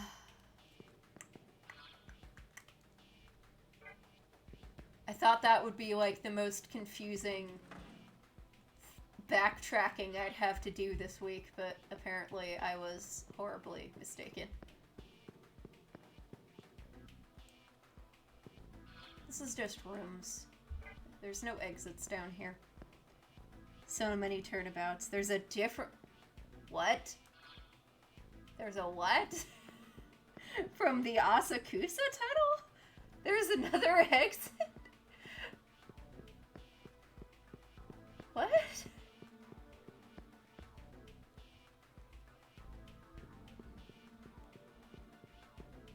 There's bad stuff going down in the other cities. I'd like to at least enjoy one last post-apocalyptic shopping spree before my time is up. That's nice, love. I need to figure out what is going on. I assume there's some sort of station.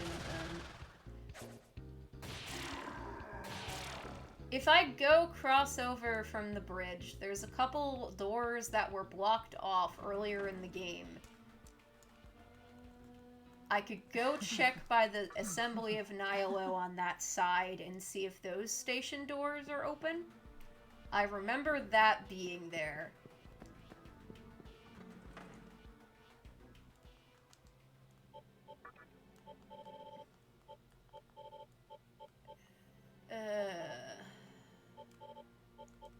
No.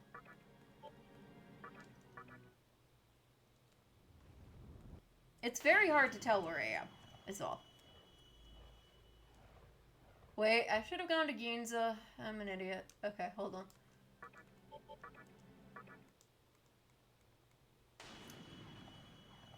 Alright, you know, I'm gonna let you type all of this out before I do anything, okay?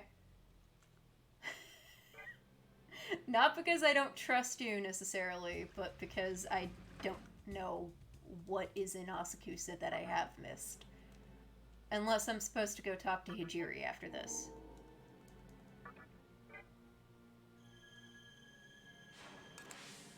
Like, what's in Asakusa specifically? Aside from Sakahagi, who I have seen. And all of the Onis, who I have killed. And Hijiri, who is so focused on Lamb that he hasn't talked to me about anything else. Okay, like a subway station? Oh, hold on, we have a cutscene at least. What's up? Find out anything interesting? Yeah, I found Hikawa. I heard you can't get inside the Mantra HQ right now. Naturally, that's the mannequins all worried. Okay, well, going back to Asakusa has actually told me something new, at least. Could be the work of former Mantra members, but I doubt they'd try anything without a leader. Yeah, and Thor didn't really seem interested. Which reminds me, I've heard talk about Futomimi as of late. Okay. Maybe those mannequins are up to something themselves. That doesn't tell me much.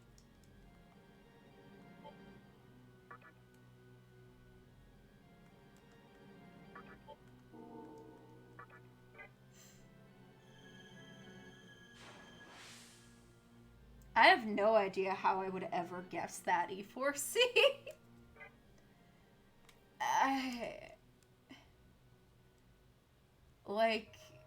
I understand it's like an open world game and you kind of gotta explore, but this is not Final Fantasy 1. You can give me slightly more guidance, game. Okay, this is still blocked off. Figured I'd check because we talked to someone else. Okay. Down here, then. Leaving out of the main entrance of Asakusa, or do we need to go elsewhere?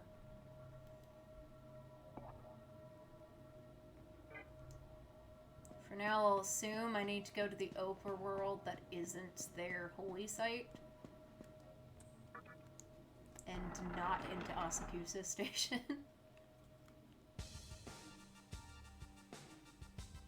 That over there, perhaps? I don't know if I can reach that from here, but I'll try.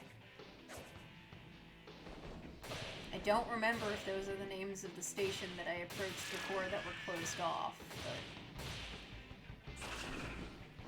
Well, we'll go see what's around, I guess.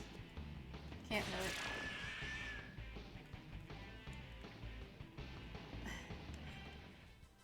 While your guidance is helpful, I unfortunately don't have access to, like, a map of the full area on me. See, the thing is, to get over there, I'd need to be able to access one of the staircases on, like, the left. There is a river separating me from that.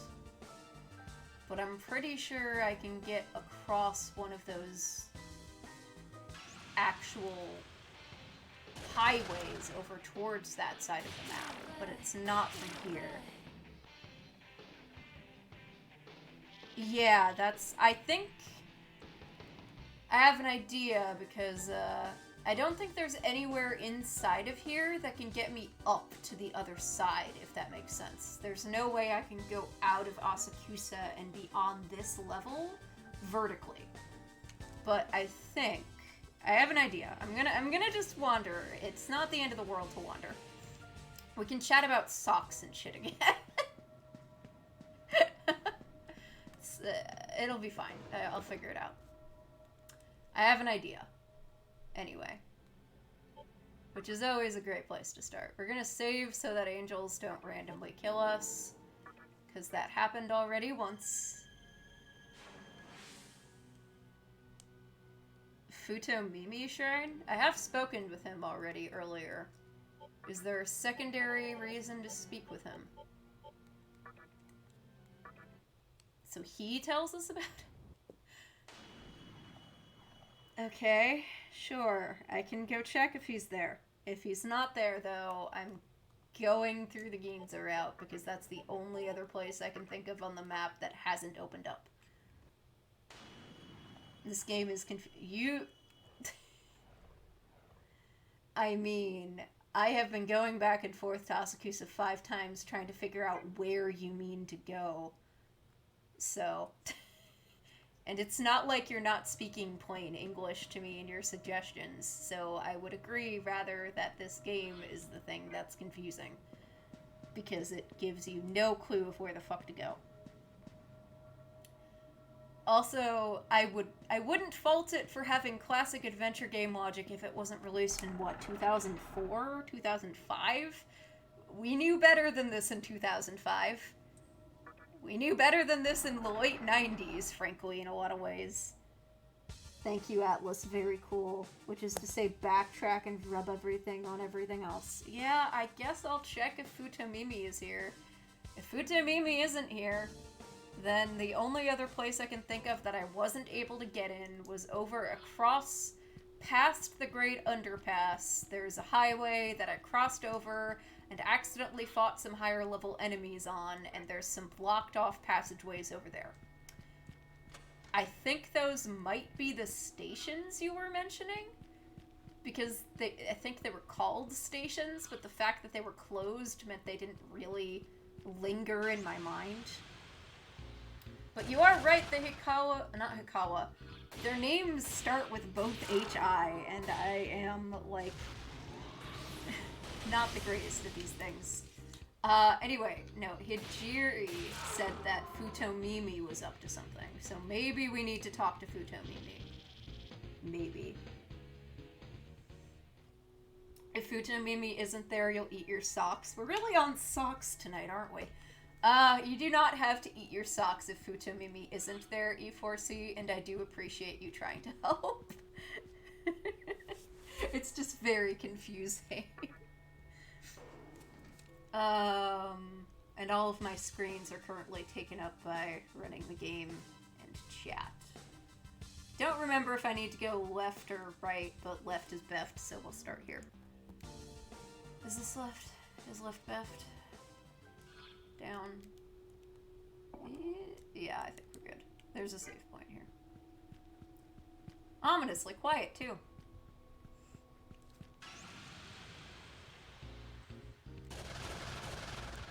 Futomimi is not here. I would eat my own socks, but I don't have any socks on. And I'm not gonna eat my feet. Alright, let's see. Come. Come on, game. Futomimi is meditating at Mifunashiro. By doing so, he's able to glimpse into the future. Okay, you've said that before, which concerns me, because, you know, it occurs to me, don't I have a frickin' save point that transports me directly to Mifunashiro? Oh, I'm confused. You would seriously play a game which is just helping the mannequins build their own society. I mean, it's cute. Save me. Friend. Friend for free. Yeah, sure. Come here. It's the only way I'm getting one of you anyway, right? I can always fuse it.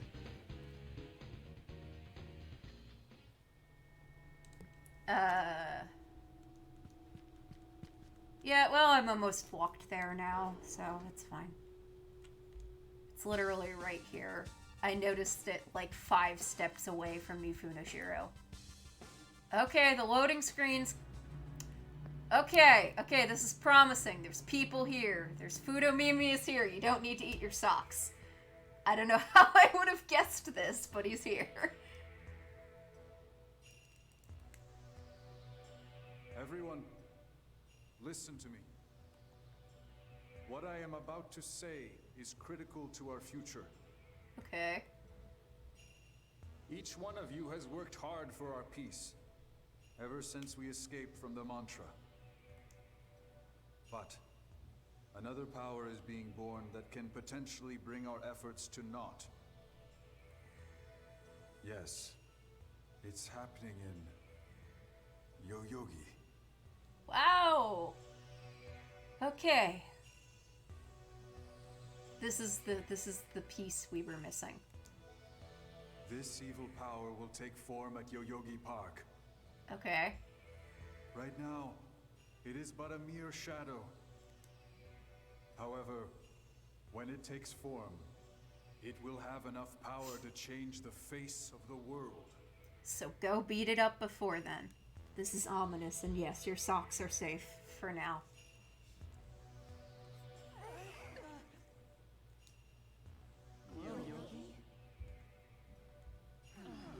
What an evil power. But we should not fear this. We have learned to work together. If we join forces, we will be able to fight this evil power. Let us work harder and prepare for that time. We will not fall to the power that is brewing in Yoyogi Park. Okay. The future is there for us to change. We will create our own path. Time to go punch something bothering these mildly unsettling bros. Yeah, the fact that they twitch so much is really slightly creepy. There will be an end to our journey. A world where we are free from suffering. Yes, the world of mannequins will surely come. Oh boy.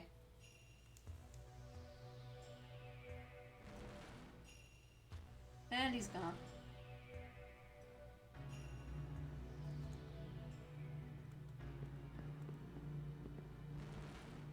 I'm not gonna disturb him unless I actively have to invade their holy site for some plot reason. It just feels like a cruel thing to do.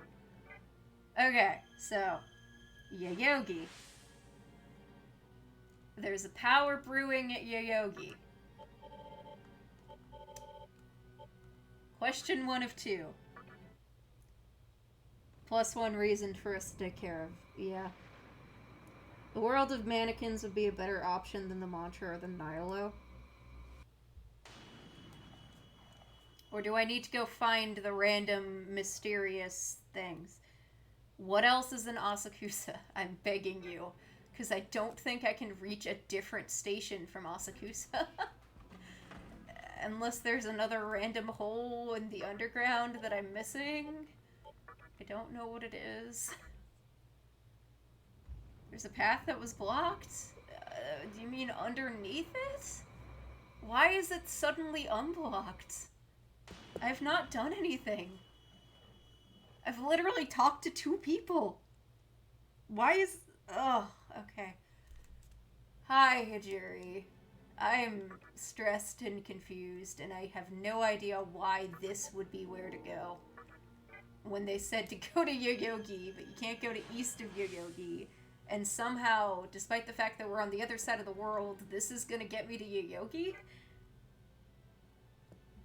I'm confused as hell. Yeah, okay, I guess it's changed, because we left for 5 minutes. Ugh. The collector mannequin opened a store. He's got a lot to offer, from weird drinks to insectoid specimens. It's up ahead on your left. Okay, well, that probably has some Magatamas at it. Which I want. This is like the Psyduck blocking the path from Gen 4. There's like no reason. Or like those dudes, was it Gen 5 where they're just dancing and they decide to stop dancing and there's no indication when they're going to stop dancing? It's more like that because there's no indication that this would have updated anything. Yeah, I know about Yoyogi Park, but apparently I'm not supposed to go there. There's an evil power at Yoyogi Park, I hear.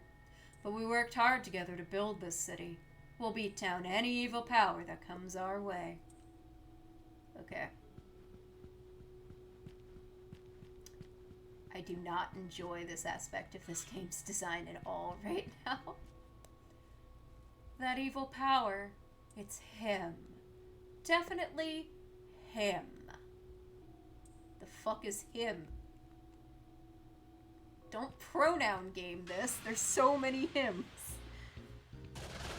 I want to look at the doors and see what's behind them, but...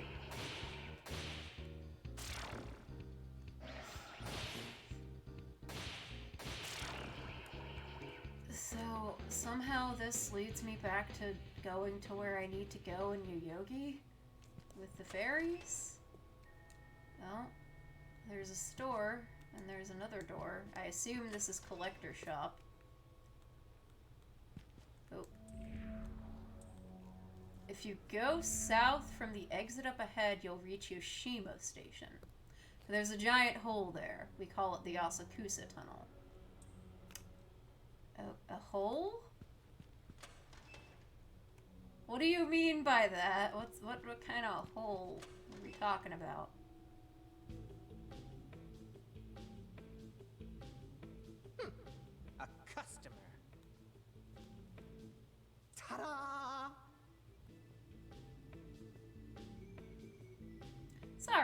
always wanted to say that.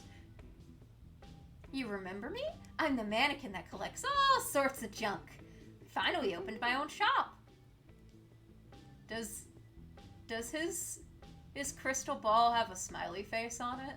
Because that makes me feel a little better about being very lost.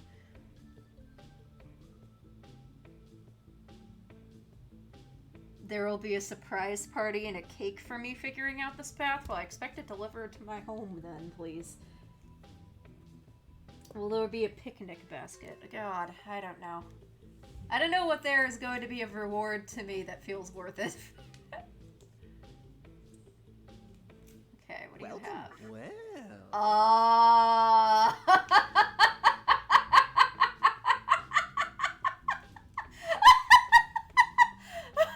Oh my god, it's the healing one!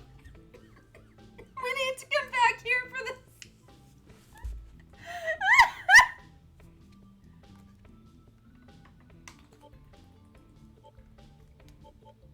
These are both physical. We'll grab the cheaper physical, but I'm coming back for the healing one.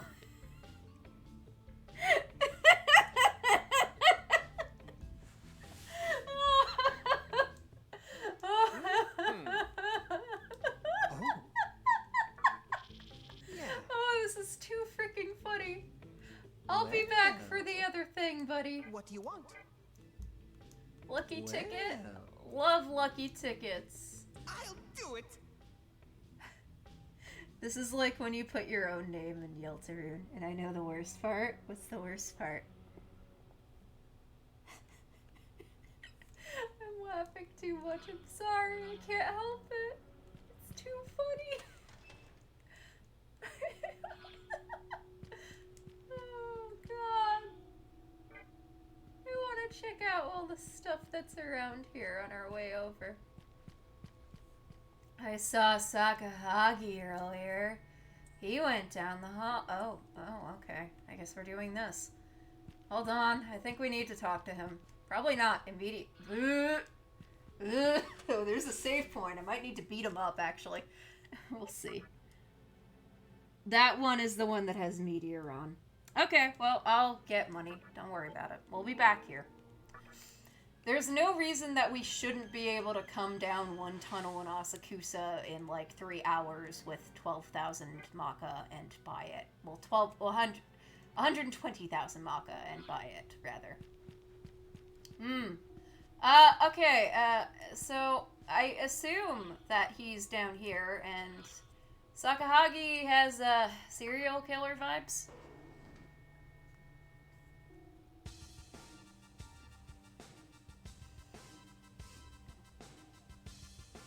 Oh my, there's a lot of things over here. This is Yoshima Station. I kind of want to go talk to that guy, because he's there. Is this important? No, but I'm going to talk to him anyway. Beat up the skin-taking guy, take anything that's worth taking. Well, he's probably going to Yoyogi then. That would explain the him comment. That's not so bad. You gotta leave now? Well, thank you for guiding me to Futomimi to the best of your ability. Ueno Park. The temple up north is there to seal the Kimono of Tokyo. Well, what's a kimono? What? What does that mean? Oh, now I'm curious. Who's here? There is a temple. The temple is sealed with a powerful spell. Okay. I guess that's there. Chat, try not to let me forget that this is here.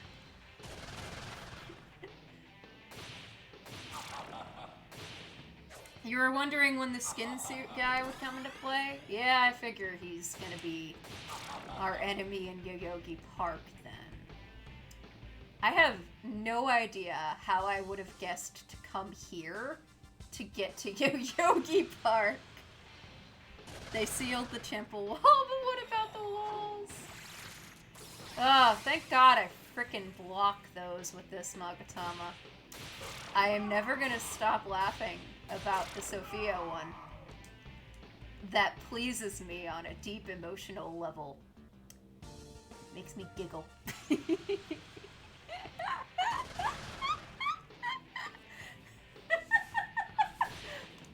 know it just means wisdom, but still. It's very funny. Oh no, keep trying to insta-kill me. It's really working out for you. Okay, let's keep going. I can go longer tonight than usual. Probably not too much longer, but I can get us to the park, maybe. Asakusa Tunnel. This is also the Asakusa Tunnel. I can see why poor E4C was confused now. This is confusing. Yushima Station. And there's a dead body, isn't there? Yep. There's no response from the mannequin. Yeah, he doesn't have a face. That's probably kind of hard to talk then. Should we just follow the trails of blood splatters and dragged bodies? Probably. Yeah. Oh, okay. We need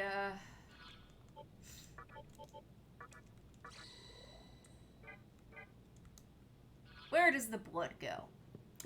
The blood will be our path. We're like an investigative detective here. Or does it end there, just to be inconvenient? It might end there.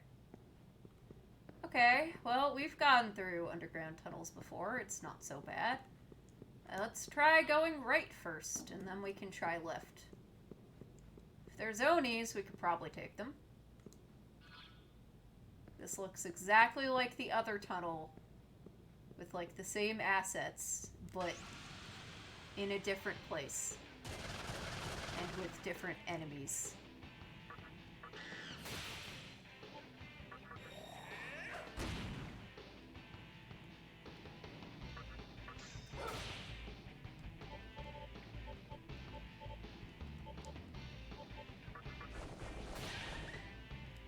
Do you like fire?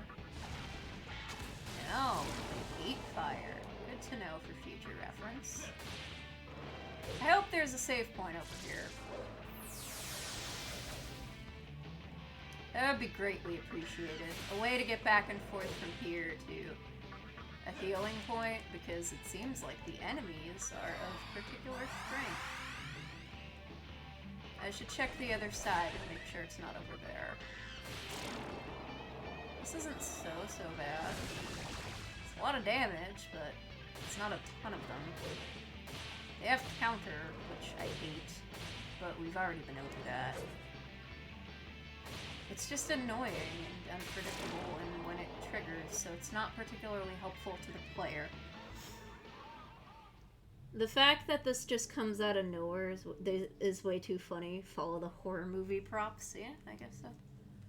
Oh god, all the paths are blocked by poison. Of course they are. I'm gonna check the other side real quick. We'll see what's over there.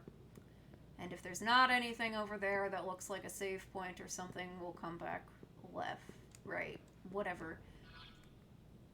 It's the southern path. Oh, wait, hold on. I think this is the right way. Just a while back, Sakahagi went to Yoyogi.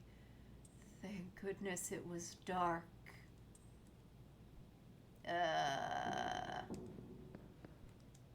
Well, there's a lot of dead bodies down here.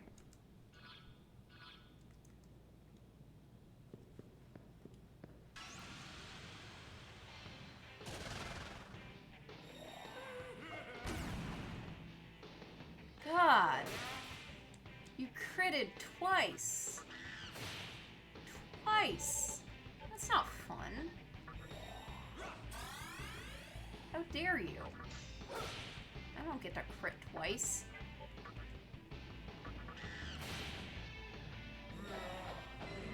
Could you not?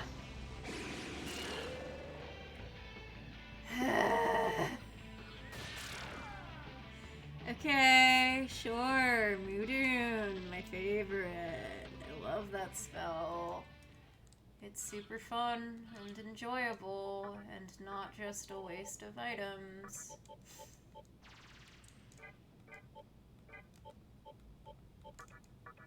a really random, non-skill-based waste of items.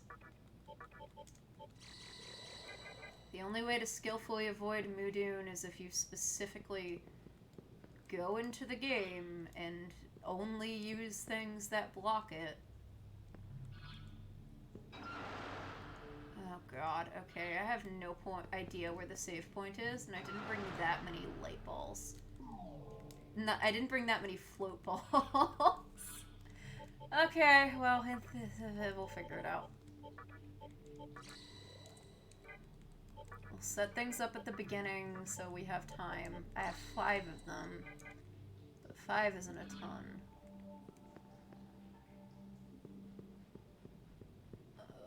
Poison usually leads to good things. Bootleg Pyramid Head is on the shit list? Yeah, I think so right now. He is being annoying.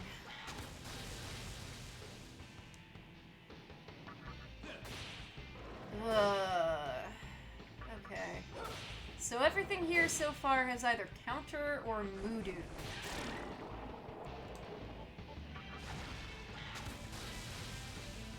Which I gotta admit is some of the most annoying ways to try to make your enemies harder. It's not particularly harder, to be honest. It's just obnoxious.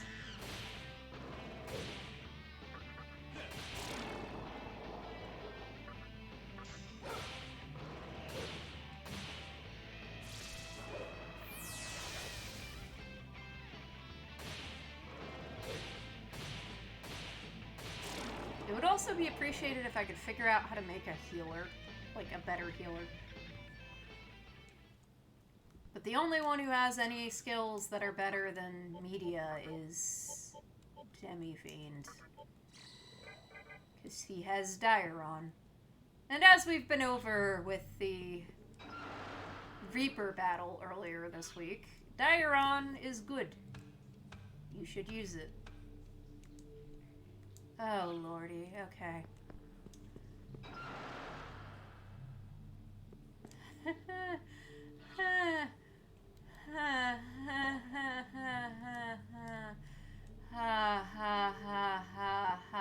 Very funny. There's nothing here. I love that. It's so fun. Pointless, endless passageways that don't lead to anything. That you probably have to use an item or tank damage to get over. Really fun.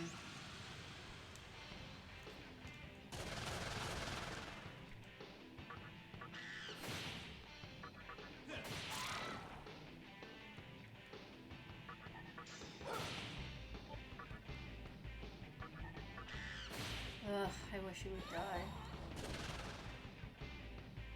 I'm not sure what's more annoying, the ones that... I guess the ones that summon more of themselves die faster than Pyramid Head.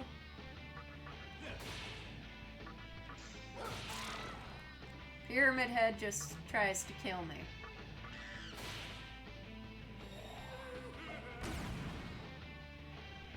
It has some weird animations, I'll admit. Oh my god, okay.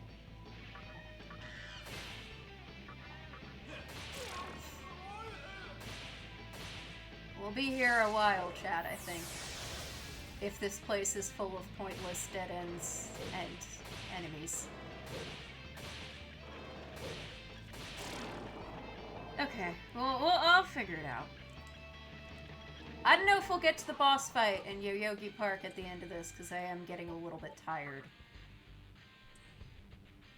40 strength is fun.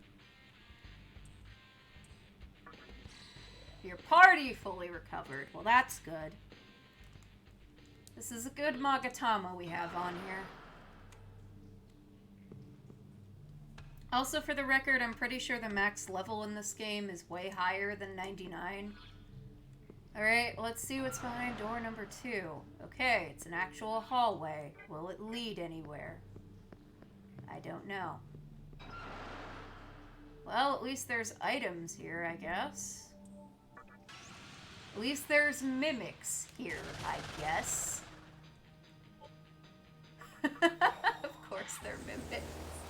Why would they not be mimics? That's way too funny, actually. I think I'm getting lag from stream chat, and I apologize if that's the case.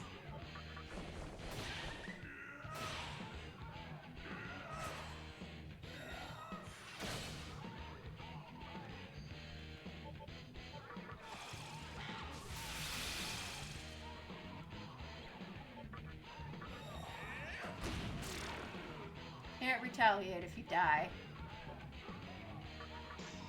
Okay, that seems automatic.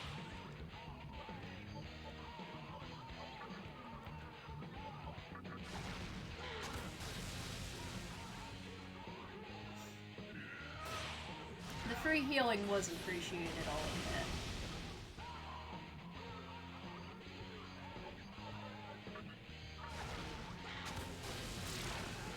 Will I die if I do this? Let's see. No, I'll miss. Okay. Well, I guess I didn't die, specifically. We're having issues with your work computer. It will literally not let you work overtime. Your work computer wants you to take care of yourself, I guess. But it is saying that in the most passive-aggressive way possible. Are both of these chests mimics in here? Are they? Wouldn't that be fun? That just seems like something they do at this point.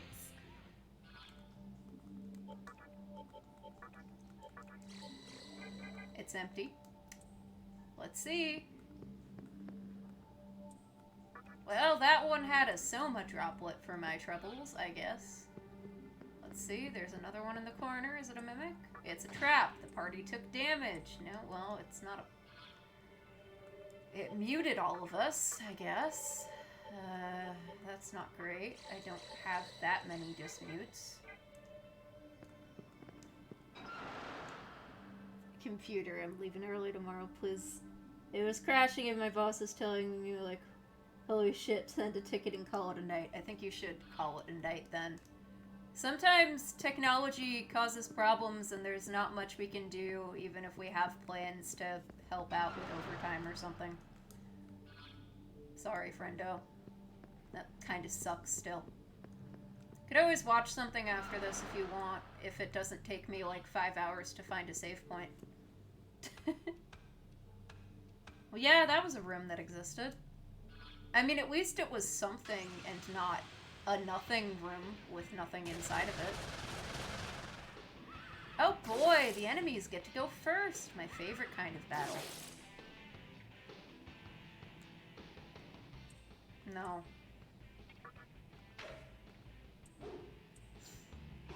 Yeah, I do have a death wish.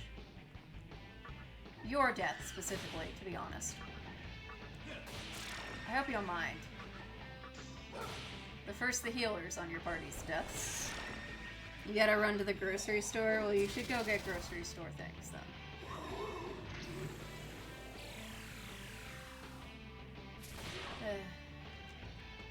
Yeah, I'm not so sure I'll have the energy to continue on to another major boss fight after all of this.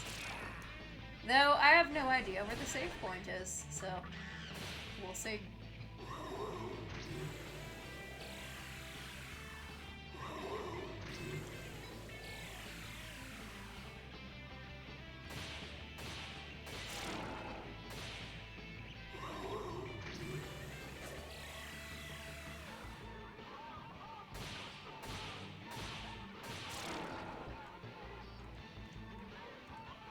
Okay.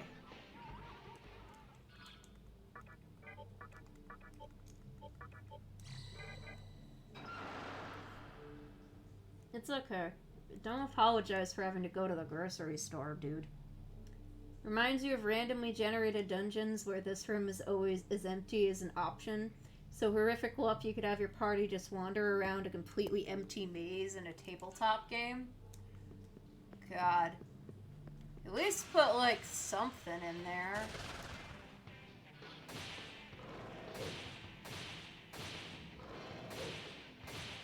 What? I'm not very tasty. Give. Ugh. Fine, I guess. We'll kill you instead and spend more of our items and let him pee on you.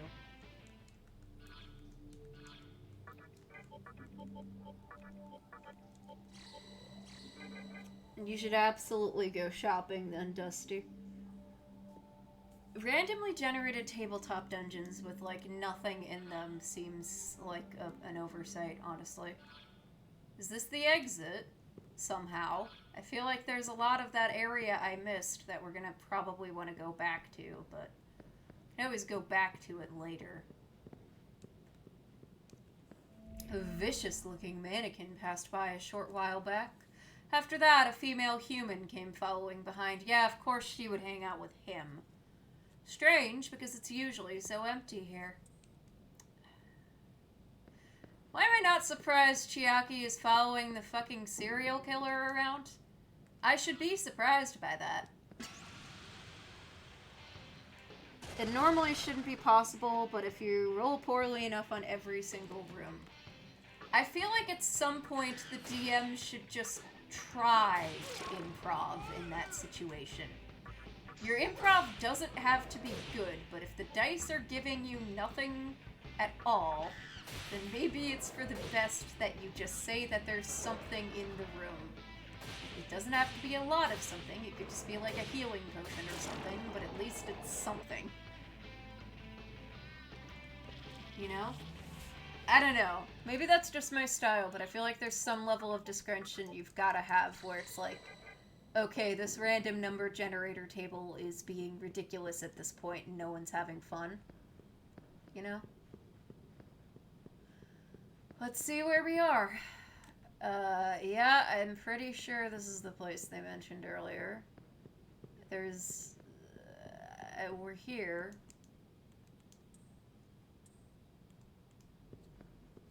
Yoyogi Park is the place that all the fairies are guarding. That vicious mannequin won't be able to do anything just by himself. No, but I get the feeling that Chiaki is gonna have an issue with everyone because they exist. I'm being cruel, but you get what I mean. If you're good at being if you're being a good DM at your point, you improv. It's just like you just come up with something. It doesn't have to be great. It can be funny. Okay.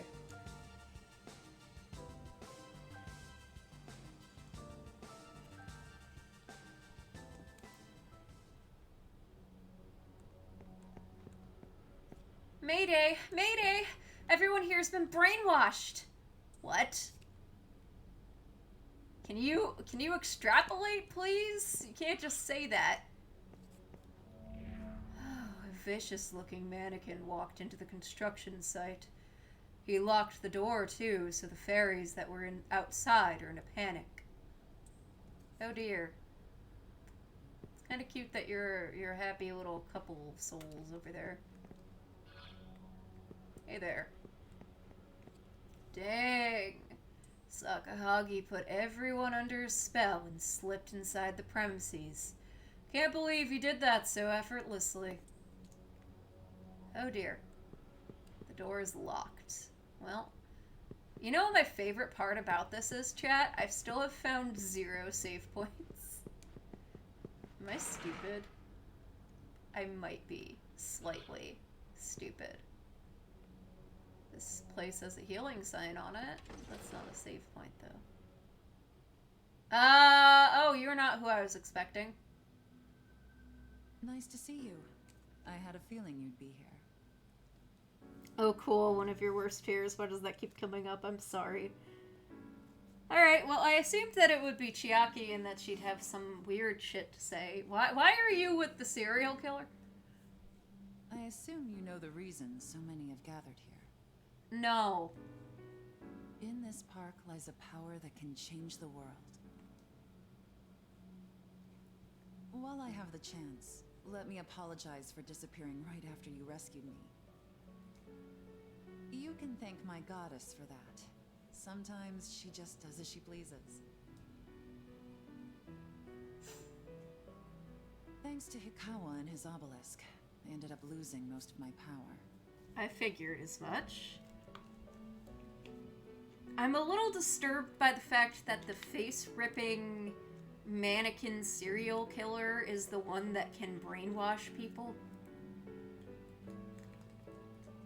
I don't like that.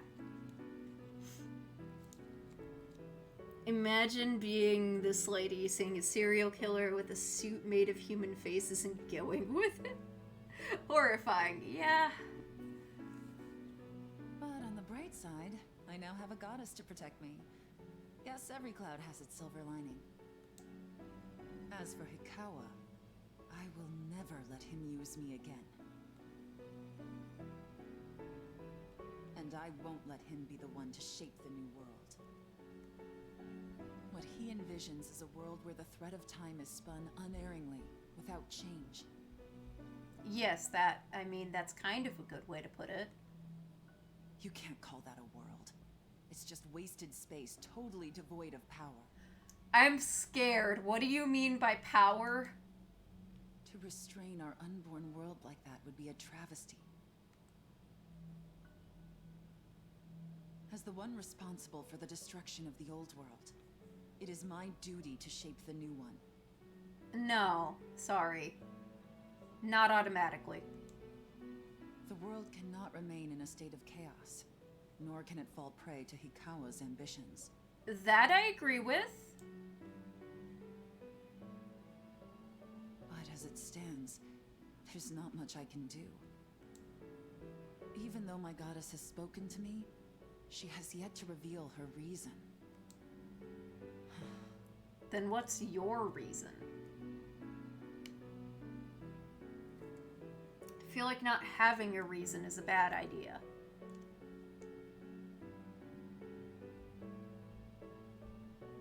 Let me fill you in on what's happening in the park. It all centers around the Yahiro no Himorogi. Yahiro no Himorogi, got it?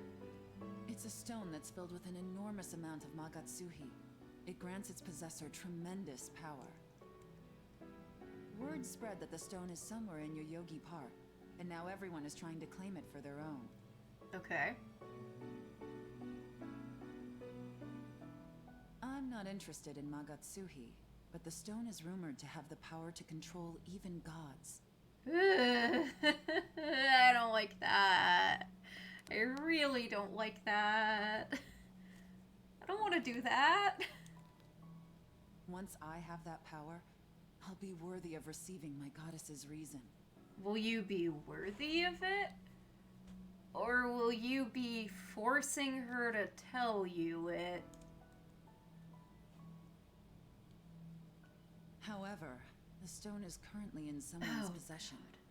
Not a fan. Me neither. I'm scared that she's about to say that the face-stealing serial killer has the stone.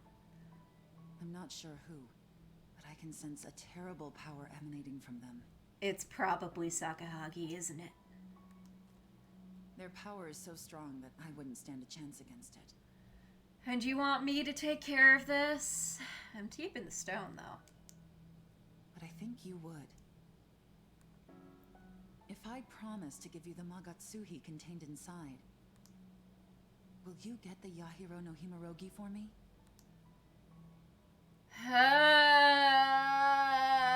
Can I find a save point? If you're having doubts, then I really shouldn't force you to do it, but... even so, I feel like you're the only one I can rely on. So, no matter what your answer, I still trust you. By the way, you couldn't get into the park before, right? Then take this. It's the key to that locked door. Why do you have this? Good night, Gleebov. Would explain why she was following him without her being in league with him. I mean, yeah. I'm a little scared that I just chose the wrong thing there, but I have no idea what I'm supposed to say, so I'm gonna go with the tried and true strategy. No matter what you do, I'll be on your side. Well, at least you're not like our other friends right now, Mistake. See you soon. I'll be here waiting for your return. What if we just left her here and never came back? That would be mean. Well, you know, I would love to go back and change my answer if I thought it was wrong, but I haven't seen a save point in about 5 years, so, guess not. I would also love to end the stream at some point, but I haven't seen a save point in about 5 years, so... I don't know if that's gonna happen. Well, at least the pixies drop revival beads? Have they always done that? I should just come here and fight them for items, because they're weak. Are these also gonna give me a revival bead? Because they die in one hit. Okay, those didn't drop something. Maybe it's a rare drop. So the first encounter dropped a revival bead. The second dropped nothing.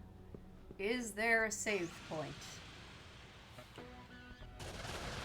Okay, there's a high pixie in this one, so well, I was gonna say it's slightly more of a challenge with a high pixie, but at least they dropped a revival bead. Can I exit by the normal exit and go to a normal save? Well, here's the thing. Like his own. The last save point we saw was in Asakusa. There it is. Jesus Christ. Okay. God damn that Sakahagi! That human in the southern room is one of his lackeys, I bet. Yeah, that's why I don't entirely necessarily trust what she's saying. But maybe I'm being too harsh. Oh, thank God. Okay, we made it to a save point. With that, it's like 10:30 my time. We've run about half an hour late thanks to me getting lost and not understanding directions. However, I think we're good.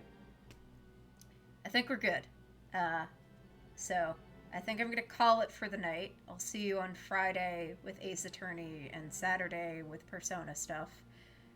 And thank you all for coming. Thank you to those of you who helped me figure out where I needed to walk earlier. And I'll see you all later.